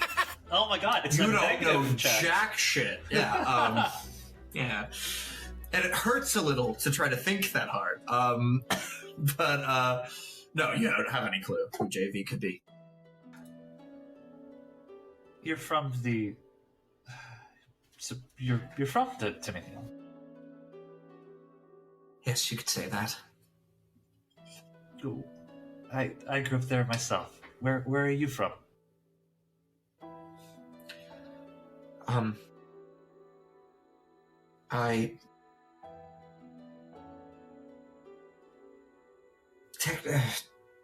Valentara, Hexmore, take your pick. Well, I grew up in Valentara, so I'll choose that. Which neighborhood?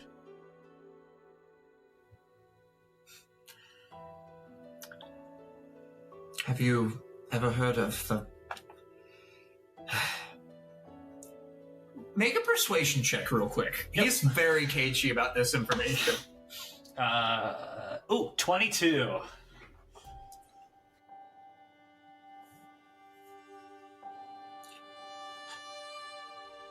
Have you ever heard of the courts of King Valdris? The castle that sits atop Valentara. Oh, well, I would say with no roll, of course you have. I mean, yes, of course I have. Yes, I definitely. Well, I was raised in the halls of that castle. Oh, you're a noble.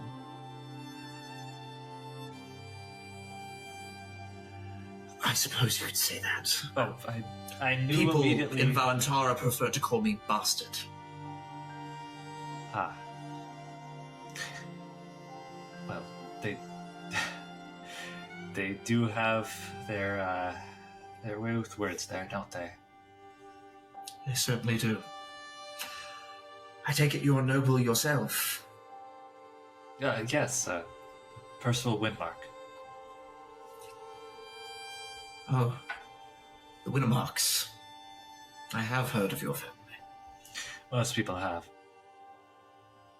I suppose then, perhaps you yourself have heard of the Arenvenium clan. And I'm just going to give this one to you for free. Yes, you have. Yeah. The Arenvenium clan is, although actually roll a history check just to see how much you know. Okay, that's a... What is my history? Oh, and that's a 16. So, the Arenvenium clan, and for people who care about the spelling, that is spelled Aryanvenium.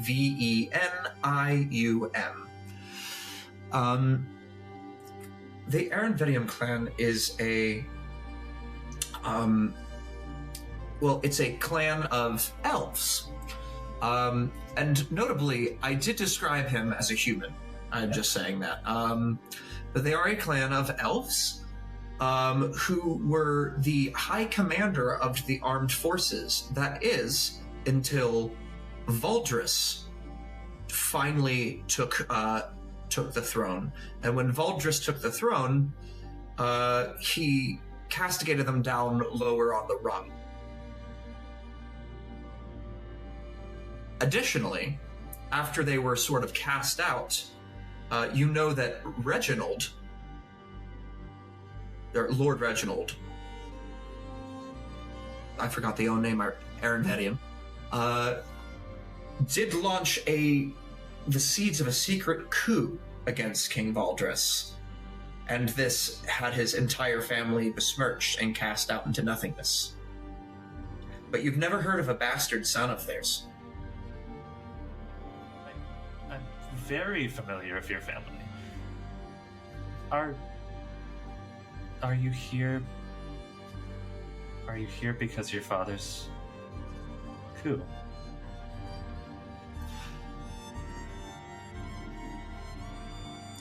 Well, it's good to know that this is that news spreads so quickly.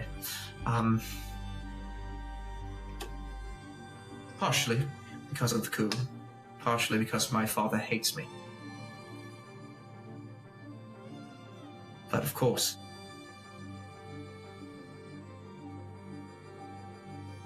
you were sent here. Yes. They had to choose 2 children. I was the obvious choice. My brother was the less obvious choice.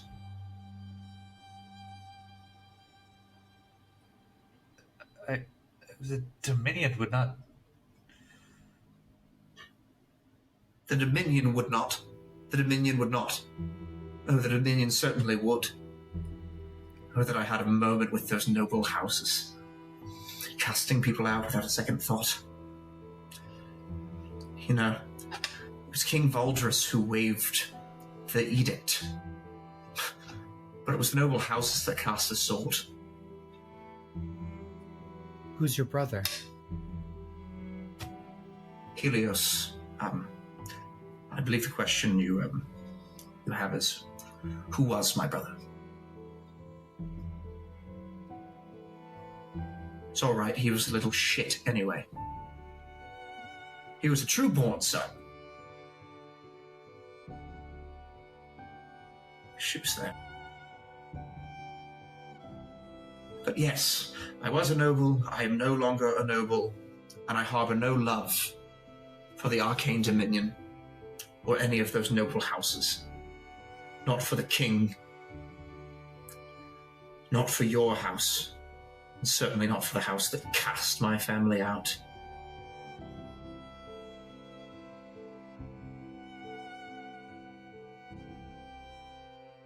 Perhaps we should get some rest. speak again when we return with the S and his device. Yes. I'm sorry. I got a little angry there. It's my fault. I don't much like talking about home. Those names, anytime I hear them, Vaeloris, even Wynnemark, Vaeloris, any of those high clans, it just makes my blood boil. Kaia's gonna hear her name, and I don't think she was really like super tuned into this because she was kind of like battling with her own thing. So I don't really think she heard really much about the mansion or anything. But then she hears her name, and she's like, and like, you know, how the rage and hate that he feels, and she's just like, ooh, and she's just gonna nonchalantly, so like naturally, you know, like just kind of do one of these, and she's just gonna kind of back up and go to a corner and start setting up for bed. You know, this talk's so boring for her. Ugh. I don't think we've heard Kaia's last name said by her. Could some of us perhaps roll an insight just at that reaction? Not. Oh, absolutely. Yeah, sure. Ooh. Okay, 17 plus 0. 18. Dirty 20. 12 plus 0. So she rolled a nat 1 on her deception. Which narratively is so good. I wasn't even going to say anything, but I got a 6, so I guess I beat that. Yeah. Like, what exactly are you wanting to know? And, I mean, Rex doesn't not have a passive. That's all I'm saying. That's so fair. Yeah. What are people wanting to know? I mean, I think perhaps not that big of a difference. Maybe it's on the name Vaeloris that you... Oh, just the name?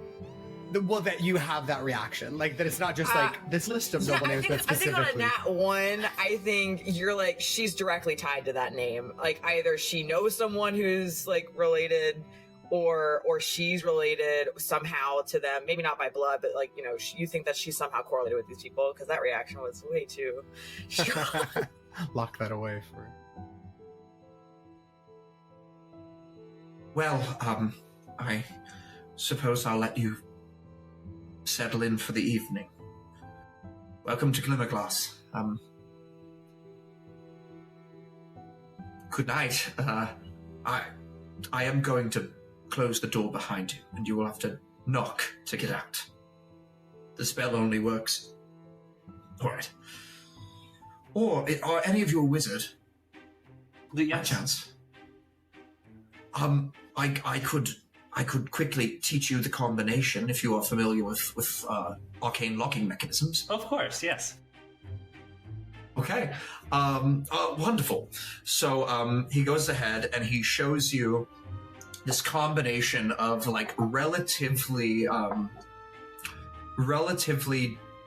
it's quite a few finger motions you have to do. The lock-in pattern is pretty tricky because he's pretty scared of somebody getting in.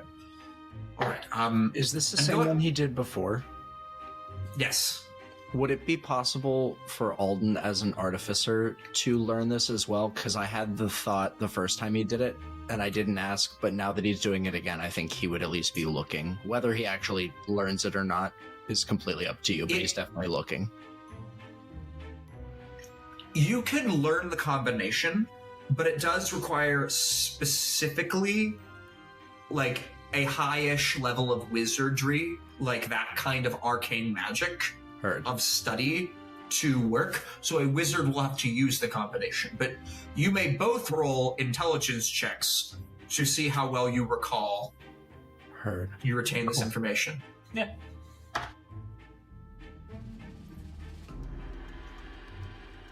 Oh, hell yeah. 19. 19? Doity Twiny. I will say, you both remember the combination perfectly. As he gets to the door and he's about to close it, he goes,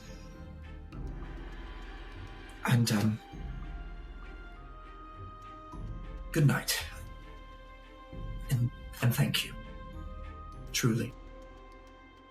I have not felt hope in a very, very long time.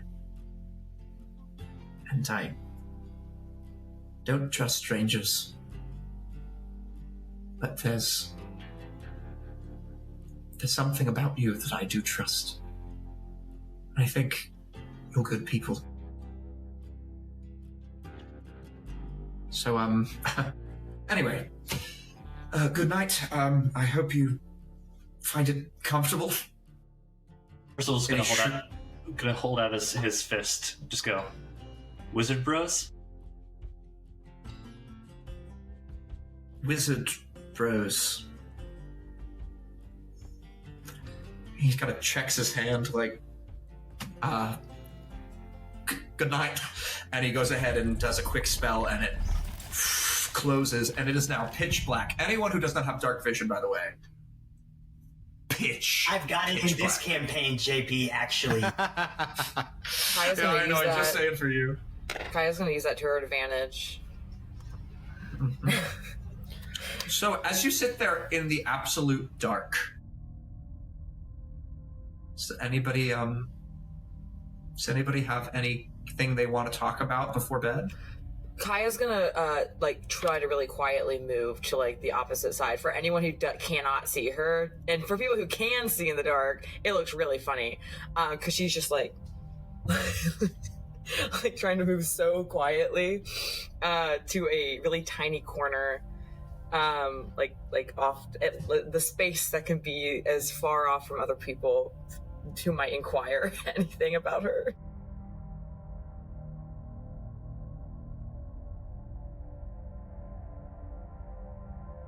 I think I go to Twig. And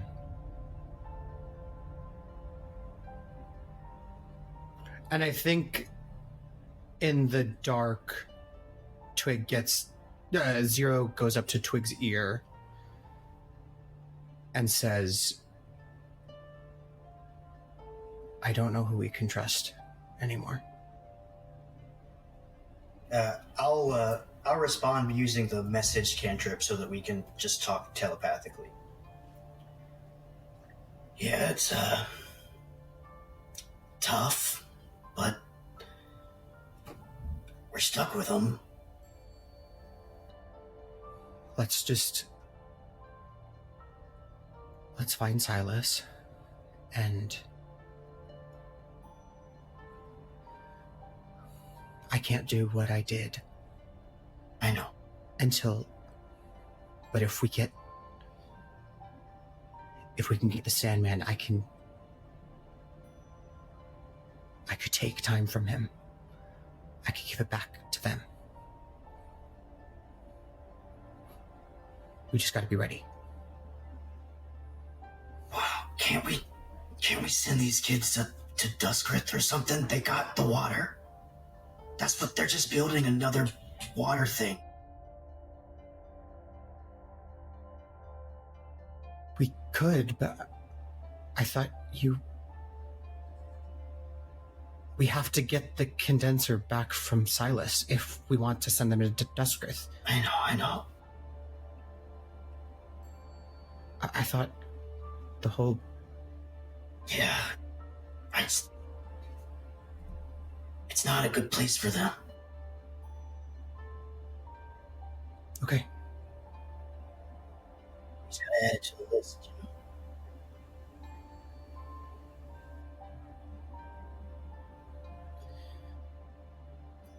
We'll find Silas. We'll find the priest. And then we can see who we can trust. I think that list is getting shorter every day. My list is just you. And maybe Madge. I had Alden on there for a little bit, but, what's going on with that guy? No. But for now, we play nice. get some rest, and thank you for today. I'm sorry I couldn't. Hey man, you did great. We're gonna work on it, and we'll make it consistent so that you're not freaking out about it anymore.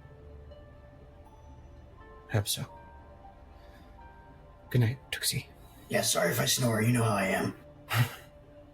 And I think you see Zero and Twig, like, they're so used to close quarters sleeping, and will, like, fully, as if he's still a bear, like, will just, like, sort of hit into a wall in a corner and, like, kind of fall asleep together. Cute. Anyone else for campfire? Percival's going to kind of lay his sleeping mat out off towards Kaia. And so when you say laying your sleeping mat out, I just want to make one thing there's clear. very little room. There is enough room for all of your bodies and nothing else. I know. I will lay down a very small sleeping mat. It's the yoga mat that I was doing sun salutations on earlier, which he brings with him at all times. And I shall lay that out close to Kaia. But first, Percival is going to kind of sidle over there and say, I know you're not my biggest fan right now, but we don't have much space in this room, and is it okay if I sleep here? Wow. The nerve. That's crazy. That's insane.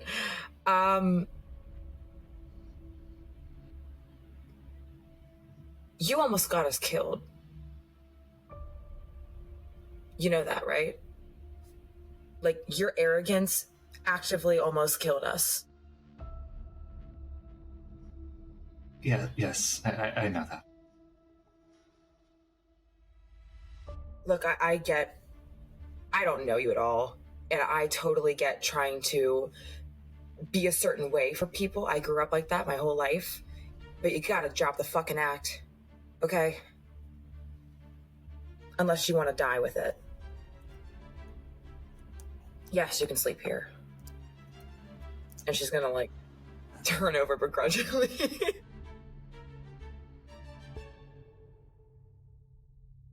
Thank you. You're welcome.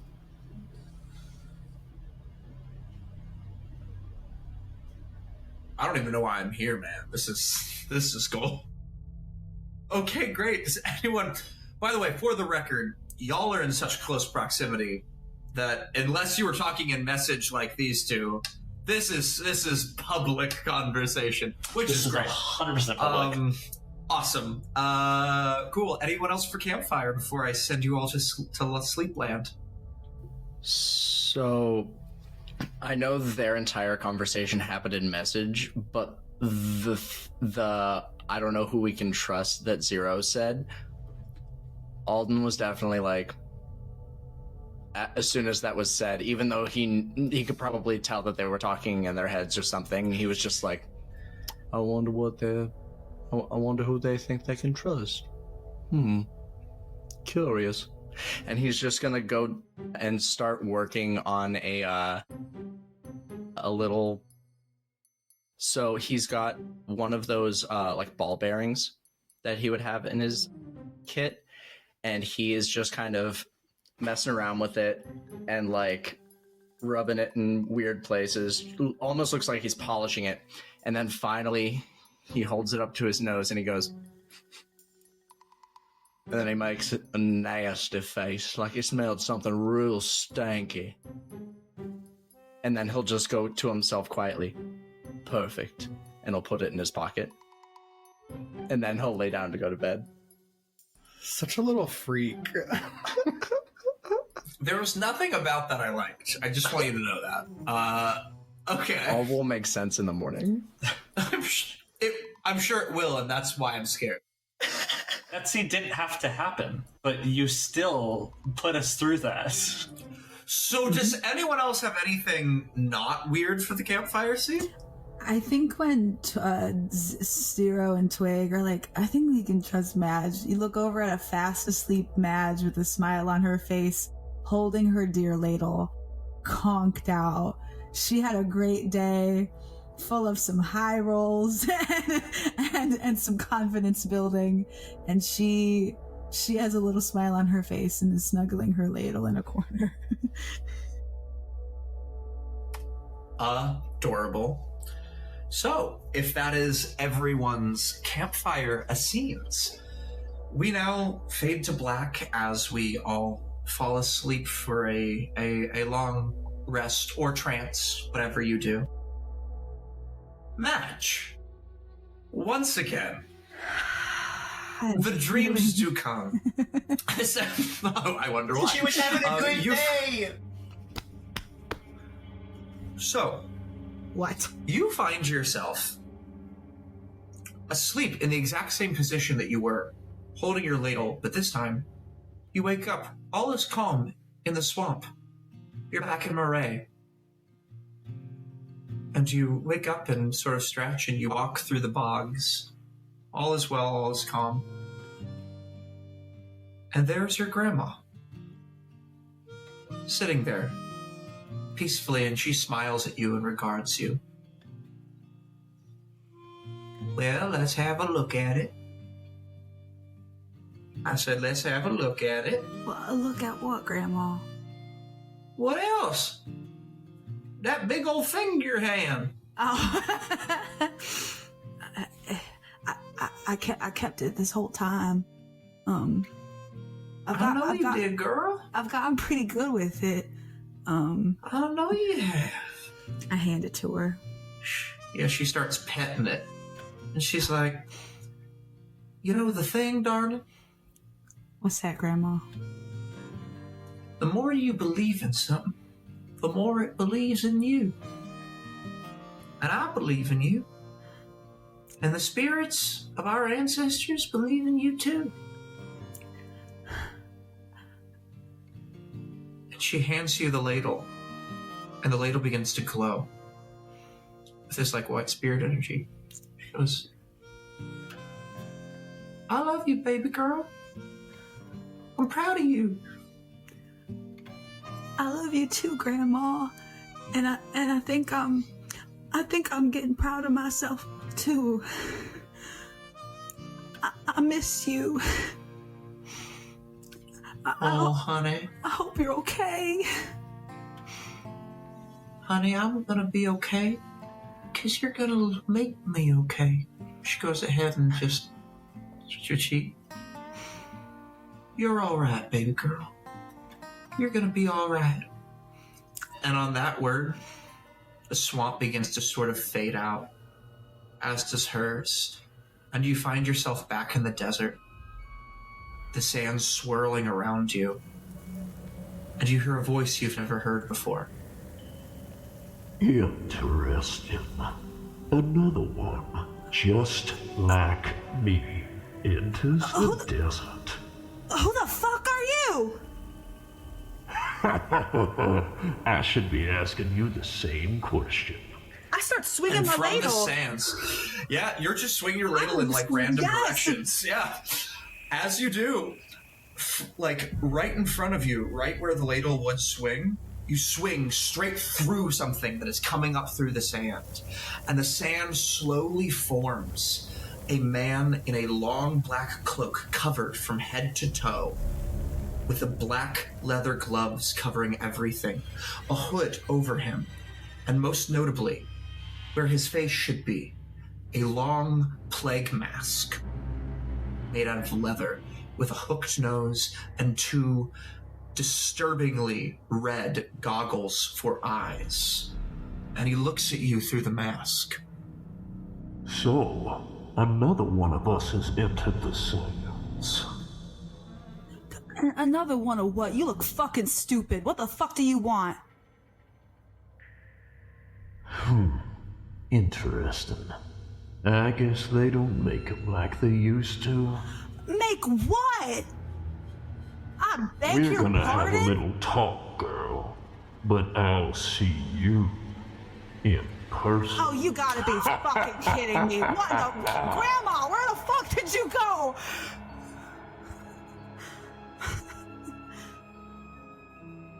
Man, she keeps swinging. He disappears into the sand, and then you feel from behind you, he suddenly appears, and his large hand palms the back of your head. And, like, he's gonna try to push you into the sand. Do you want to go ahead and make a... Yes. Contested strength? Yes. Or strength saving throw with your 2024? That will be a 22. Well, I do have to say, meets it, beats it. Look. So, he grabs your head and tries to push you. He's like, "Ow, you're a little stronger than you look, ain't you? Well, that's alright. I like a little challenge in my territory." I'm a lot fucking stronger than you think. I'm gonna swing my ladle at this motherfucker. Go for it. Yes. Dang it. That's a 16 to hit? 16 does not hit. Dang it. Okay. But actually what I will say is it does not hit, because as you hit, you reach around and you should hit, but he just turns to sand, it disappears into the sand, and then reappears in front of you. Nice try. That's alright. I'll give you a little more time to cook so that you're a proper challenge. I already got a ladle. I don't need to do any more fucking cooking. Are you the Sandman or what, you son of a bitch? I'm your worst nightmare. Oh, for fuck's sake. What? Oh, you'll find out in time. But in the meantime, say hi to Grandma for me. Oh, I'm gonna kill you. I'm gonna start sprinting towards him. I don't care if he's sand or not. I want to try to tackle that motherfucker to the ground. You sprint towards him, and you watch as he just disappears, and the sandstorm begins to kick up all around you. You can't see anything in front of you, and you are caught in the middle of this tornado. And you just hear, "Oh, Madge, forever is coming." And that's where we're going to go ahead and end for today. Thank you so much to everyone for listening and watching, as always. And we want to shout out our incredible artists of the show with our logo designed by @RealSimonBouye and the character designed by Jules_in_the_rain. Please go ahead and check out their stuff. Their art is incredible. We couldn't do what we do without them. If you're enjoying the show, please give us 5-star reviews on Spotify, Apple Podcasts, or YouTube. It really, really does help us in the algorithm. And if you're watching us on YouTube or Spotify, please hit those like and subscribe buttons and that notification bell so you can listen to new episodes as soon as they come out.